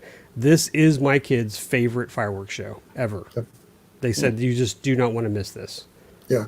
My mom and dad were there. They were here for the week. They ended up going there with me 2 days, Wednesday being one day specifically because they wanted to see the nighttime air show and the fireworks. For both of them, this was their first time ever at EAA /AirVenture/Oshkosh. And they're in their mid-70s. They've seen a lot of fireworks shows. They both said, hands down, it's the best one they've ever seen. Yeah, I like how it blew your dad's mind that those were drones. Right. Yeah, my dad, at the end of it, he's like, where did they get that screen where they did all the lights? And we kind of looked at him sideways for a second. Like, oh, no, there was no screen. Those are all drones. And after we repeated that a few times to him, he finally realized. And yeah, he was just blown away by it. Yeah, I'll show you these two pictures that my wife took just with her cell phone. And again, how close we were. That's the American flag. I have a couple of pictures. I really just sat back and enjoyed the show. I really just wanted to and just take it all in. So the boys were busy doing GoPro stuff. That's what I was telling my mom. She was trying to take pictures with her phone. I'm like, there's going to be videos and photos of this by people who know what they're doing. Just try to watch it. I'll piece together the last 30 seconds and put that on a clip for you guys. I wish I'd shared it sooner, but I'm going to take us away from fireworks for a second and show you something else my wife posted, which I've completely forgot to share. She went on one of the helicopter rides. And I wanted to bring this up because Fitz said he has never been in a helicopter. Is that correct, Fitz? That is correct. Yeah, me too. And, wow, that is surprising. For those of you listening, I'm just shocked that neither of you have been in a helicopter. I've been several times to Hawaii to do that with Cindy and the family, but she went up on a Bell helicopter while I was working, and boy, she was lucky she was solo because she got to move up. She probably got 30, 45 minutes cut off her time because she was solo. But look at that photo of Boeing Plaza. Yeah, I mean, guys, it was so pretty. Yeah, it's everything. I mean, just take this all in. I can't zoom in on this one. It's not still. It's just on Facebook. I see Diamond Aircraft and some. That's about 1/20th of the grounds. Yeah, that's very small. I'm way over here to the left. You can't see Blue Barn, but just all the vendors that are here, the big vendor hangars, the four large square hangars, where I don't know if you guys went into, but there's just lots of supplies and and gadgets in most there. of the hangars. Yeah, but yeah, it's an amazing site. I need to put that on my short list for next year, but early in the week, because we got a message. It was either Friday or Saturday by like 9 a.m. All the helicopter rides for the entire day had already been sold out. So yeah, that and the Ford Tri-Motor too was real popular as well. I remember when Ron Hull and his family came last year, they wanted to do the Tri-Motor, and they waited too long to make that decision, and it was sold out. So if going on a ride is something you endeavor to do at Oshkosh, to plan it early. Yeah, get there early. What? Reserve. I'm going to share another photo just to show all the private planes. Look at all those RVs down below. Oh, yeah. Right near Warbird. And that's you Warbird see, over here. actually, that's a good shot because you see sort of this middle right. You see all the look like long EZs and stuff. In fact, you can see home built. You can see the boomerang. And so since this was Rutan 50th anniversary or whatever, I think there was more than the usual amount of his designs there because there's a few extra things. I will a bunch of get the Defiance and stuff. I'll get the full-size photo and add this to our Facebook page. Yeah. So interestingly, in the chat, one of the chats Fitz and I went to with Rutan, at the wrap-up of that, he listed his designers that he admires most. And I think it was like 11 or 13 guys. Yeah, one of them, doesn't. I don't know the guy's name, but the guy who started Van's Aircraft. And so as he was talking about that, he's like, how many people have built one of my airplanes? And maybe a dozen people raised their hand in a crowd of, 500. And then he said, how many people have built a Vans? It seemed like half the crowd raised their hand. Yeah. So, I mean, they're going bankrupt or they're in some kind of financial trouble, but it's not because people aren't building their airplanes. So it's really impressive. So. All right, somebody pick up the slack here. Keep it moving. Oh, I see Adam just posted something. I like our friend Adam. He's a good guy. He was texting me while I was there. And he says, "Hey, would you mind running over to Warbird and grab a picture of Old Crow for me?" And I guess I just didn't read the text enough because when I get there are two Old Crow P-51s, and I was like, "Which one?" And then so he told me which one. And the gentleman who was flying, his name was Ray Fowler. I personally don't know the gentleman, but he's well gifted in flying lots of warbirds, including a P-38 and the F-82. And so I took photos for Adam, and then Ray came down. We chatted for a while, and his son was wearing this shirt, and not this shirt, but he was wearing. I know the jokes were coming, and I was like, "Oh gosh, where'd you get that?" He goes, "Oh yeah, the Warbird section." So I grabbed me a copy of it, and I said, "Hey, do you mind if I get a photo with you?" He said, "Sure." So I got a photo with Ray, and I sent it to my friend Wally. And Wally goes, "Give him a big F-82 hug for me," because Wally was there when the F-82 was revealed, when it flew there. So he was excited about that. But thanks, Adam. You introduced me to new people, and that plane is really pretty. And it's nice to meet all those folks out there. And it says Ray flew. Oh, there you go. Holy smokes. He flew the Helldiver too. Oh, nice. Wow. Busy guy. So I guess the question for that, this is from Tony, right? So Tony, you say he flew the Helldiver in. Is that the only Helldiver? Did I hear that? The only flying Helldiver? It's one of two, from what I understand. Okay. And they're working on one at the museum in Colorado Springs, I believe.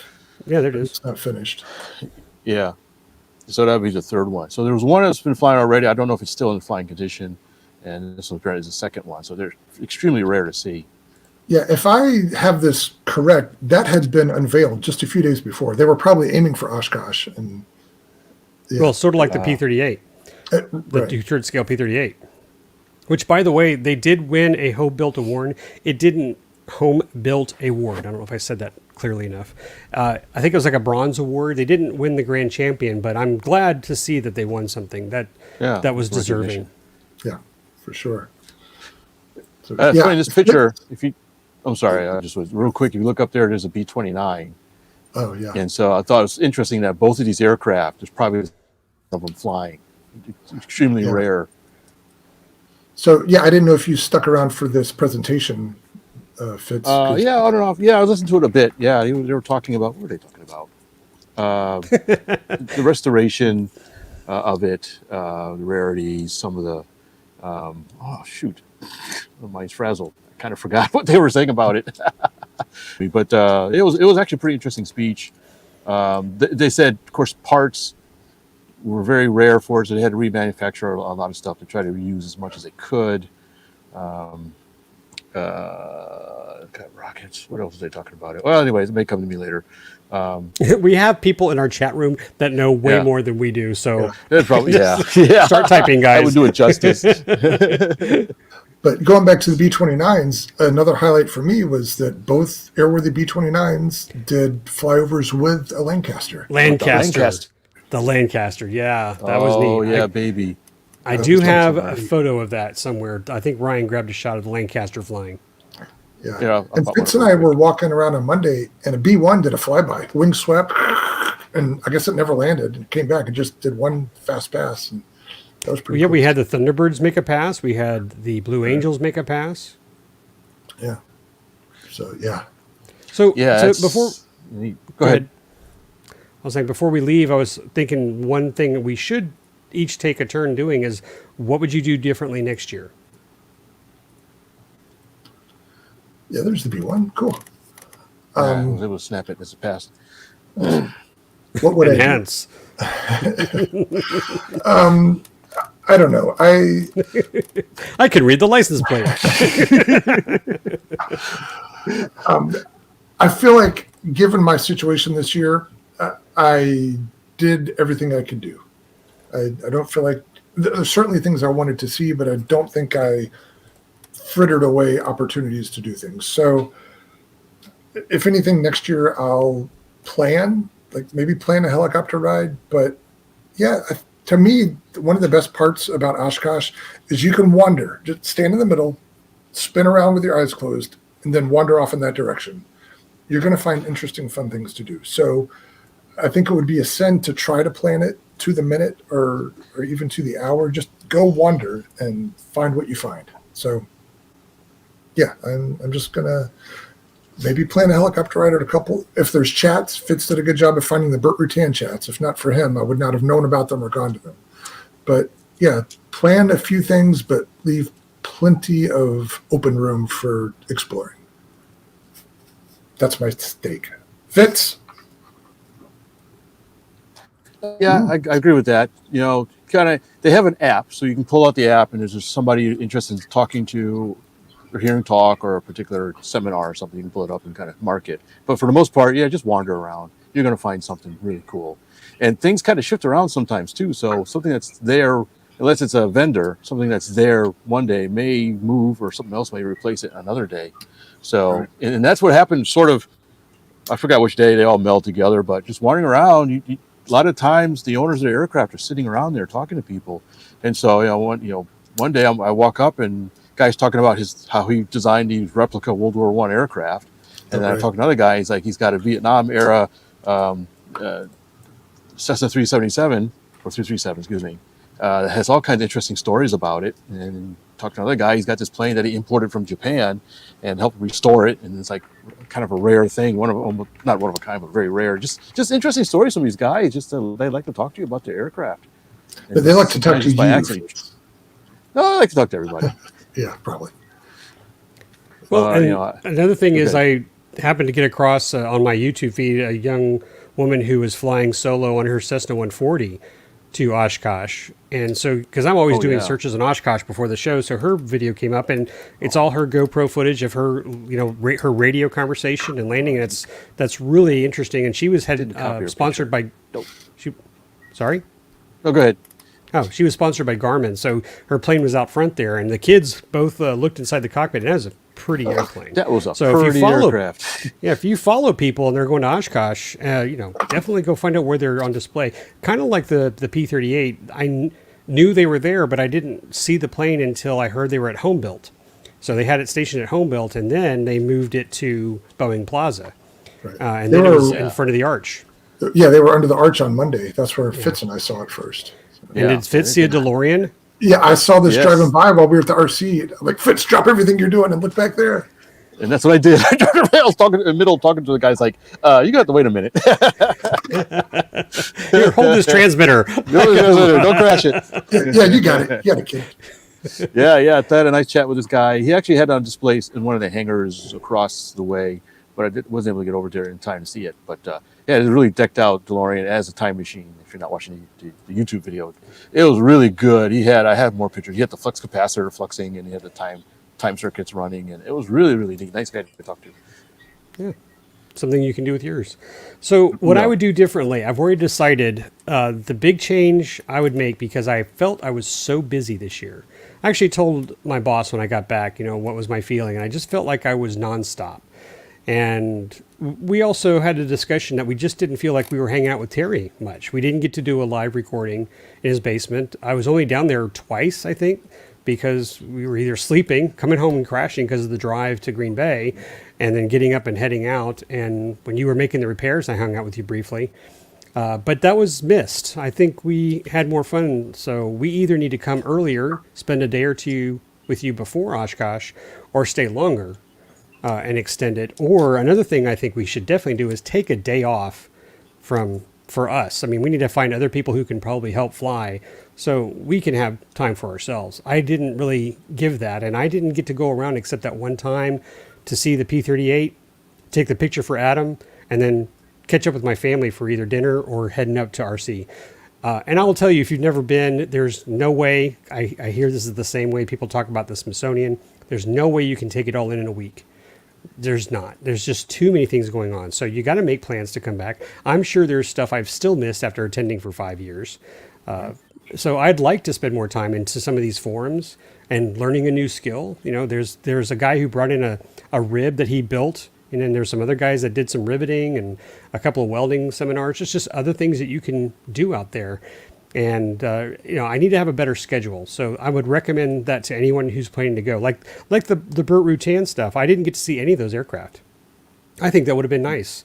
Yeah. And so need to know what's coming next year. And maybe we'll take some suggestions from you guys. You guys need to give us a list of, hey, you guys should go take photos of this. Or maybe if you know some RC people that are going that we should hang out with too and catch up. That would be helpful. Yeah, I agree. Yeah. So Fitz and I did get to hang out a little bit because he arrived on Sunday. And actually, I had been traveling with my family. He got to my house before I did. So I gave him the code to get in. I walked into my shop, and Fitz is working on a model airplane.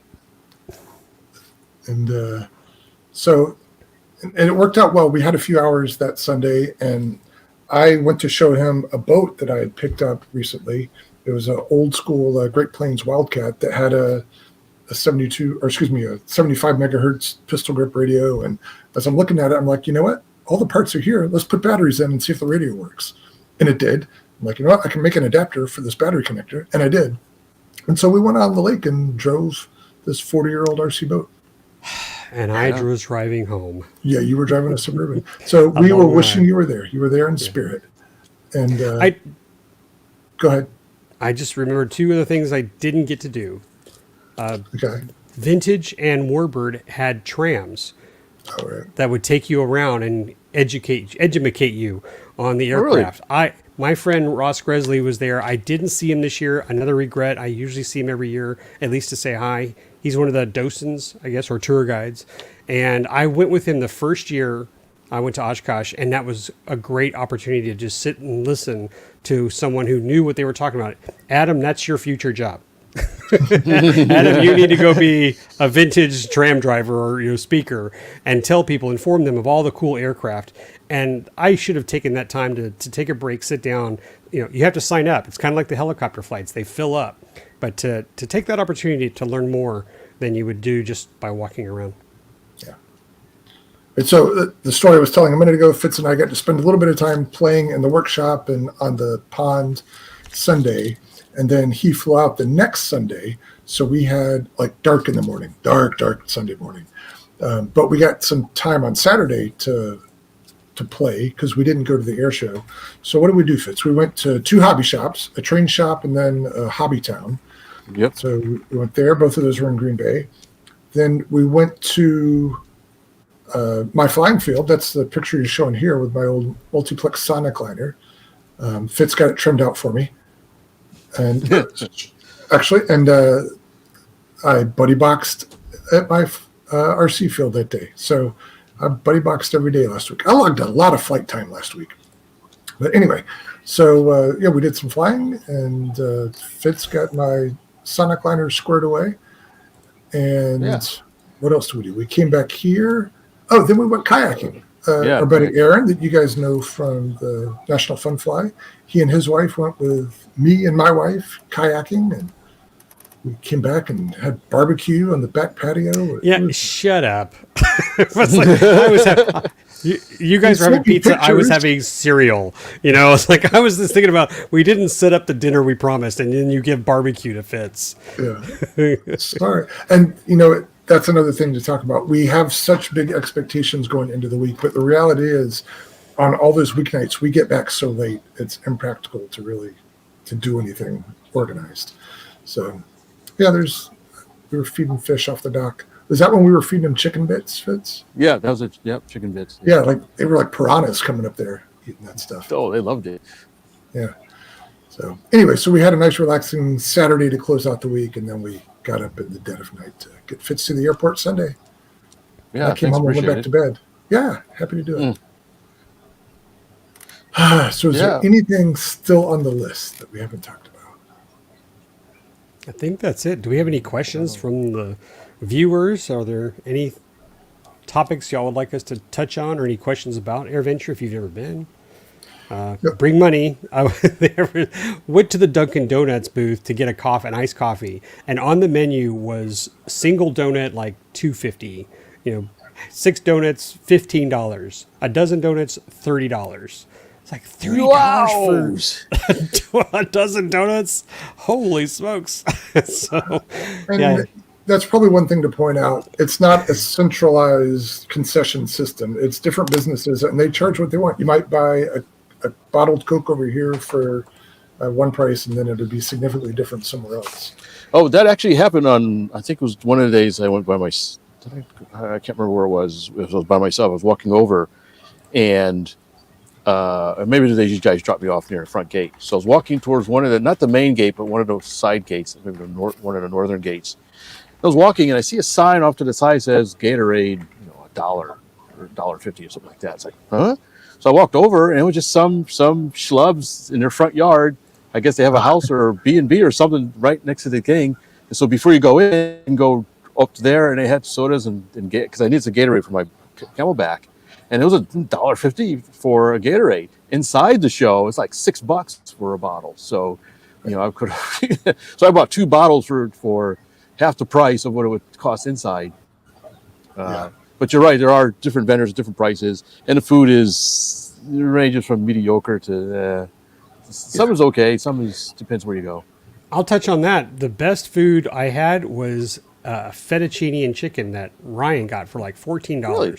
But it was big enough for 2, and it was really good. And the second thing that was really good were the cheese curd tacos next to Blue Barn. So I saw that. Yeah. They actually were good. Yes, the chicken bacon ranch cheese curd tacos were excellent. I had 2 of those, like 2 orders of those. So that was a total of 4 on different days. But I think it was $12, and it was totally worth it. They were yummy. Wow. Okay. Yeah, I try not to bemoan the vendors there too much. The food, like you said, was pretty good, and you spend more than you would outside the gates, but that's what you expect when you go to these things. That's going to happen. The vendor I like is the one. Okay. Rex was saying it while Rex texted it while I was saying it. So yes, Rex, they were very good. So Tony was there too. Yay! I found out when he got. It sounds weird, but it's on my list now. Man. So after bemoaning some of the food quality, I have to admit. So I tried cheese curd, not the tacos, just regular cheese curds, 2 different places. One was at Culver's, and one was in the show. And the Culver's, I was not impressed with. I really didn't. I don't think I even finished them. It didn't do it for me. But the ones I tried in the show were actually really good. So I'm not particular. I don't know if it's that particular vendor. But they were actually quite good. So your mileage may vary on the cheese curds, but. Right. Well, don't get we talked about this, but didn't make it happen. We need to get you not fried cheese curds, just regular cold cheese curds. And then that's the real most were fried. Hey, Jeff, you're mentioning the SOS Bros. I thought that was a private party. So are you saying the public can go in there and order food? I didn't know that. Oh, the beer food people. I never knew that the SOS Pro, the big yellow balloon, which my Yeah. wife thought was the moon at one point, Yeah. which is right near Sea Lot. I thought that was it. But if you can go in there and eat, I'm going to try that next time. Yeah, what wasn't it? Your friend Terry saying that they have, let's say, a little bit of eye candy when you go there. They called it the Bikini Bar, and it Yeah. might have been that same place. It's like, I guess it was set up kind of like a Hooters, girls in bikinis walking around, and you could buy beer and food.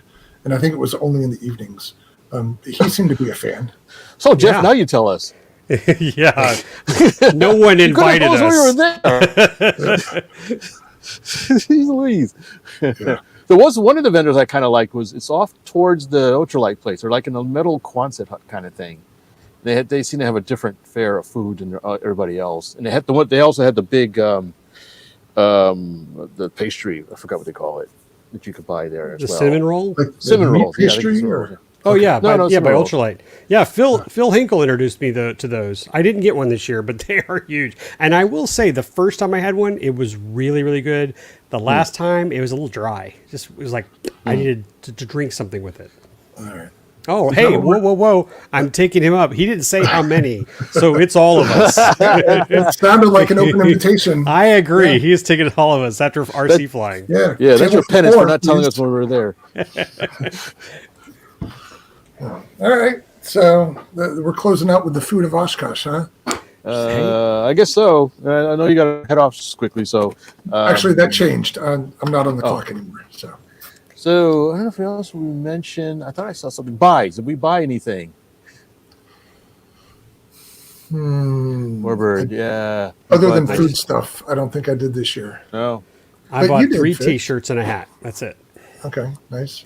Austin bought a Cessna amp meter, and I love this. I think I told you guys. Yeah. My son loves 747s. I wish I had a photo of it. I'll be sure to post it when he's done.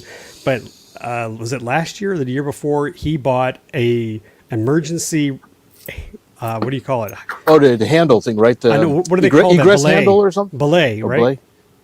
I guess. Handle for a 747. So you basically jump out of a 747 and it lets you down. Anyway, it's so cool. I thought it was the best thing he bought.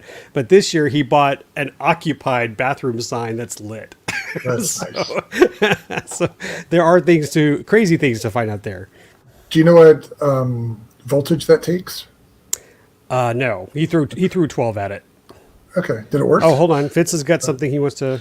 Oh, no, it's a cheesy bathroom sign I got from one of my trips. Oh, it's Oh, not- right. Yeah, we saw that. We saw that before. yeah. Japan? It's sitting on the table. Yeah. From a Let's see. Butcher Pond machine. Favorite souvenir? Well, I flew at Oshkosh pin from Yeah, the AMA. pin. Yeah, I love my probably the best pin. one. I do yeah, get it's a on my- little Oshkosh pin every time I go, so I have a collection of. different Same gear. here. So I got both those on my new hat because I bought the same hat that I wore. If you guys saw the one with the American flag, but it had 2023 on it, so I got the same hat with 2024. So I just swapped them and I put the pins over. And then did Horizon have any sales? I don't think there were sales, but people were buying stuff and coming to I fly. think Oh, they yeah. had some discounts on some stuff there. And they could sell. It wasn't just a demo. They Right, didn't just have yeah. their stuff. You could buy There from was there was a some sort of trailer. People were buying stuff. I don't know if that's Horizon directly or their partnership with a local hobby shop. Okay, maybe that was it then. I think that's what it was. But they were there. Representatives from Horizon were there, and they had a bunch of stuff. And I'm pretty sure I had a flyer. They had some discounts, some show discounts on some stuff. And there were people who were on the buddy box one night and came back later in the week or the next night with their own Aero Scout. So that's always fun to see. Now the Horizon folks were flying somewhere, but I never figured out where they were because they said they were test flying some things. And I did see something about some sort of location, but I didn't know where it was. So, anyways, maybe next year or next time I go, find out where they're flying. But I think it was around the same time as we were flying over the opposite side or wherever they weren't near us, and I think it was around the same time we were flying. So, just Yeah, that's so possible. Jeffrey said that the sales were through a local shop. So Okay. I stand corrected. And we should also point out that the whole RC flying thing was sponsored by Wing, and they did a couple demos throughout the week. And I don't think our overall stance on drone delivery has changed much, but you have to be impressed with that technology. It was accurate and quiet. And I think the onlookers who don't have a nasty disposition towards drones, they were impressed by it. So, Definitely in forward motion, it was quiet. I think even in hover mode, it's quieter than normal. But anyway, so yeah, I think I looked at it sideways last year, not quite as harshly this year. I'm waiting for that positive use case to win me over. That's all. It's out there. Just got to find it, or you just got to show me. Well, we talked about friends that we met out there. I'd be amiss to not thank all the AMA staff that came out to help out doing the RC trailer. Kenny's always a blast. He runs the RC flying event very well to check everybody's membership, to sign them up. Then, of course, Mark is the silent volunteer. He doesn't say much when he's there, but Stuff gets done. but I look at him sometimes and he knows if he's going right or it's going wrong, and I have to adjust accordingly. But the UAS for STEM folks were pretty busy. Kyle was out there helping us as air boss the first day, but then he was tied up the rest of the week. But we all had tasks to do, and the AMAs, it's a great partnership with the EAA, and I see it every time I go there. And I'm glad that we get so much support from the EAA. Every meeting we've had with the EAA is like, we love you guys there. We want people to have fun, and we only hear positive things when people go out there to fly. That's great. All right. I think it might be time to put a bow on this one. Okie doke. Well, were there any questions from the... Anything we missed in the chat we need to go over real quick before we head off? I don't think so. I didn't scan.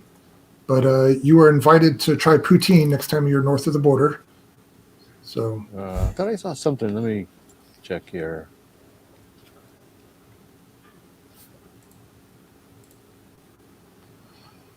all right, let's a little bit more awkward silence there, Fitz. So I'll show. Here's somebody asked about the foam board jets.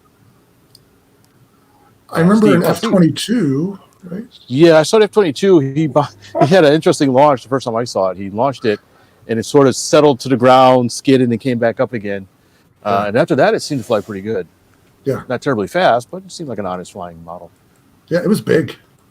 Yeah, it was. Yeah. I think it had twin fans in it. Yeah, probably. Some size. It was fairly quiet for being twin. Did you guys see, I think it's called a Sky Streak, but it was an upsized version of the old Gillows or Comet Chuck balsa glider. Oh, yeah, I saw that briefly. I saw him launch it. Yeah. It's a guy from Madison named Ryan Bollig, who I see at a lot of the events around here. Good guy. It looked like it flew super well. He built it out of foam board and then had a laminate. I guess he printed something on paper that he could put on there that looked like balsa, looked like the printed balsa of the original kit. It looked really cool. And then I was training somebody when he flew it, so I only saw it peripherally, but it really looked like it flew well. So yeah, I did. I was really impressed with it. I'll have to get him to fly that at another event. Yeah, I would like to see the details of the power setup and stuff on that. Oh, so that's interesting. So yeah. So Lee just put a comment from John Cease up here. We mentioned that a helicopter that kind of flew into the RC airspace, and apparently, yeah, he was unaware of what he was doing. Apparently he went rogue. Yeah. Interesting. Interesting. Thanks, John. Interesting. All right. I'm sorry. I thought of one more thing we should talk about, and I think it's a positive topic. Last year we unfortunately had to talk about a few fatal incidents. There was one? I think just one on the opening day this year, and I don't know the details behind that. Yeah, they were redirected. I think they were coming in from the south, and the guy was turned Lancer. I think it was a kit Lancer. Oh, okay. I had heard it was a Cessna, but yeah, I thought it was 172. It was Lancer. No, okay. Further south for the kit Lancer, and he was south coming north, and as he was in his turn, he stalled it. Oh, okay. And unfortunately, two lives were lost. Oh. Okay. Oh man. Well, you hate to hear that. Yeah. But it's it happens a lot. It's a lot of things. What was it? 10,000 planes going in and out, and this is not for the faint of heart. Know your plane. Know how to follow instructions. Now on that side, I was talking to there was a guy and his mother who flew in for the first time when I was at the Voyager presentation. I was sitting next to him. And the guy said he had done a lot of his homework, so he knew what to expect. But one thing that surprised him was how friendly the air traffic controllers were and how accommodating they were. He said they were giving really good instructions, plain language instructions, and when he landed, they complimented him on his landing as well. And so he said he was really, really happy to deal with him. Yeah. Did I understand like they put different colored dots on the runways so they can land multiple airplanes at the same time? Like you go to the red dot, you go to the purple dot, and exactly keep your distance. Yep. And apparently, when they talk to the planes, they don't say number 569 go here. They go yellow Cessna turn left, blue Lancer turn right. No, they go plane out there, two twin, wag your wings. Yeah, you. you. Keep going. You're good. You're doing good. Keep going. And they're really handhold you, and so to make it easier on everybody. So I thought that was pretty cool. I mentioned her before, and someone actually mentioned her name, but Stevie, how do you pronounce her last name? Trazenberg. I'm going to share the link from her flight to Oshkosh, so you guys can watch that. But that's what you should be doing, is listen to these people who are recording their conversations, a radio chatter, and it's really interesting. It really is. Because it's a long video, actually, from where she's circling the lake. There's a lake that's south of the railroad tracks. It's kind of southwest of Oshkosh. And so most of them hover there until they're called in, and then they just all track in. So, yeah, it's funny. I just happened to run into a guy from Houston who flew in. He didn't fly directly to Oshkosh. He flew in, I think, to either Green Bay or the other place, and parked his plane there. But there was some guy who's came up to the flying model airplane. So he's Lee. I think he flies at your club, but he hasn't. He's not very active. Yeah, I talked to that. I asked him. Yeah, I asked him, where do you fly? He goes, Northwest RC. Like, what? How about that? I wanted him to meet you, but he couldn't stay, and he didn't come back. Yeah, I have to say, I have a friend who's also like this. They are afraid to do it. And maybe it's Adam. Is Adam, are you also the other one who refuses to fly to Oshkosh? Like that's for crazy people. So yeah. I want to do it. I think it'd be great. I'm not a pilot, but I'll do it. Yeah, and that's probably level flight. So if you did a turn pulling G's, it's gonna be higher than that. So yeah, that's pretty high. 88. Wow. It was. I think it was like 53. I think if I saw it on the ADSB report. Oh wow. Yeah. Yeah. And then someone mentioned the airplane that crossed the runway, that they were given across the runway and they just got too slow. Now they were okay, but they damaged the Diamond. It was a Diamond plane. Just hit hard. So thankfully they're okay. But yeah, that was again maybe a little bit of panic there. It's not for everybody, obviously, but with as many planes as you see there successfully landing and all spread out, the odds are in your favor. Me not being a pilot, I'm impressed by how they orchestrate the whole thing. There's probably a lot of nuance to it that I don't understand, but it's just neat to see all those planes there. Yeah, don't show up on Sunday. It's like the day before. Maybe come in way early. Equally impressive seeing them take off too. You see all these planes sort of doing an elephant walk on the taxiways and whatnot, and they're just snapping them off in the air one by one, right behind each other. As long as they're not overtaking each other. So it's if you don't have Flight Radar 24 on your app or whatever the other one is, I pay for the gold subscription, but my kids have it. We love it. Even when we're just around the house and we see planes, we pull it up. But at Oshkosh, it's really fun. All right, now let's put a bow on it and get the heck out of here. It's been almost 2 hours. And really, we could sit here for days and talk about this, but we will never capture the essence of Oshkosh.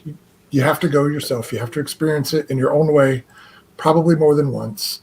And the best we can do here is convince you that you need to go before you die. Yeah, you have to go at least once. It's the world's largest air show, but it's really more than calling it an air show. It's like calling a car, a grocery hauler.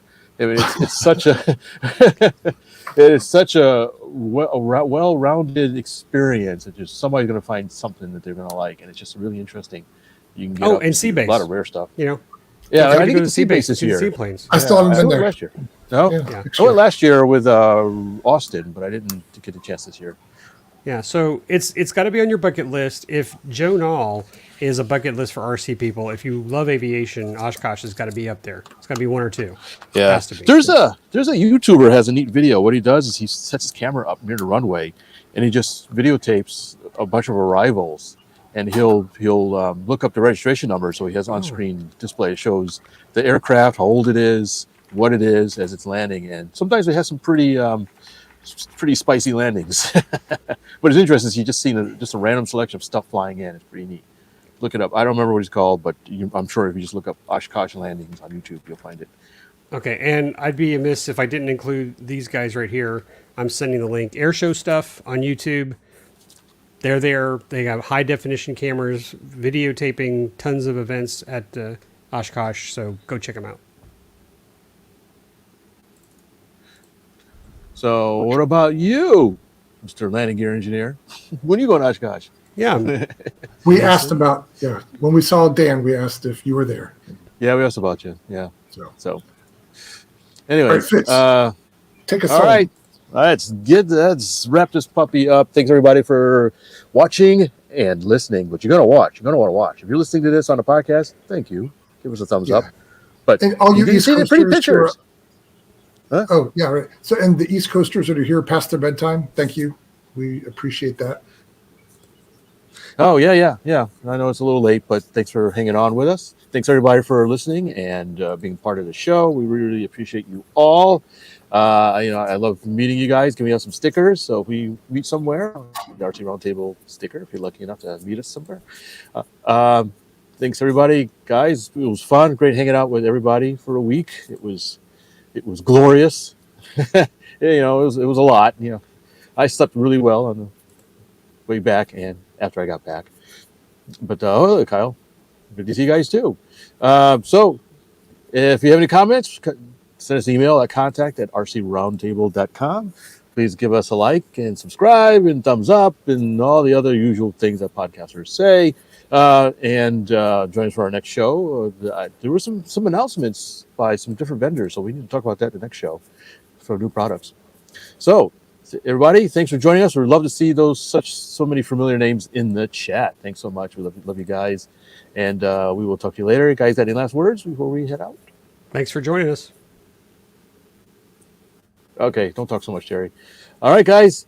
Thanks. Have a good night. Have a good weekend. And don't fly like Terry. We'll see you later. Please visit our website at rcroundtable.com. That's where you will find all of our podcast episodes. You can also find a little bit of background information about the show host and leave comments and suggestions about the show. There are links to a few of our favorite vendors and also links to our various social media accounts.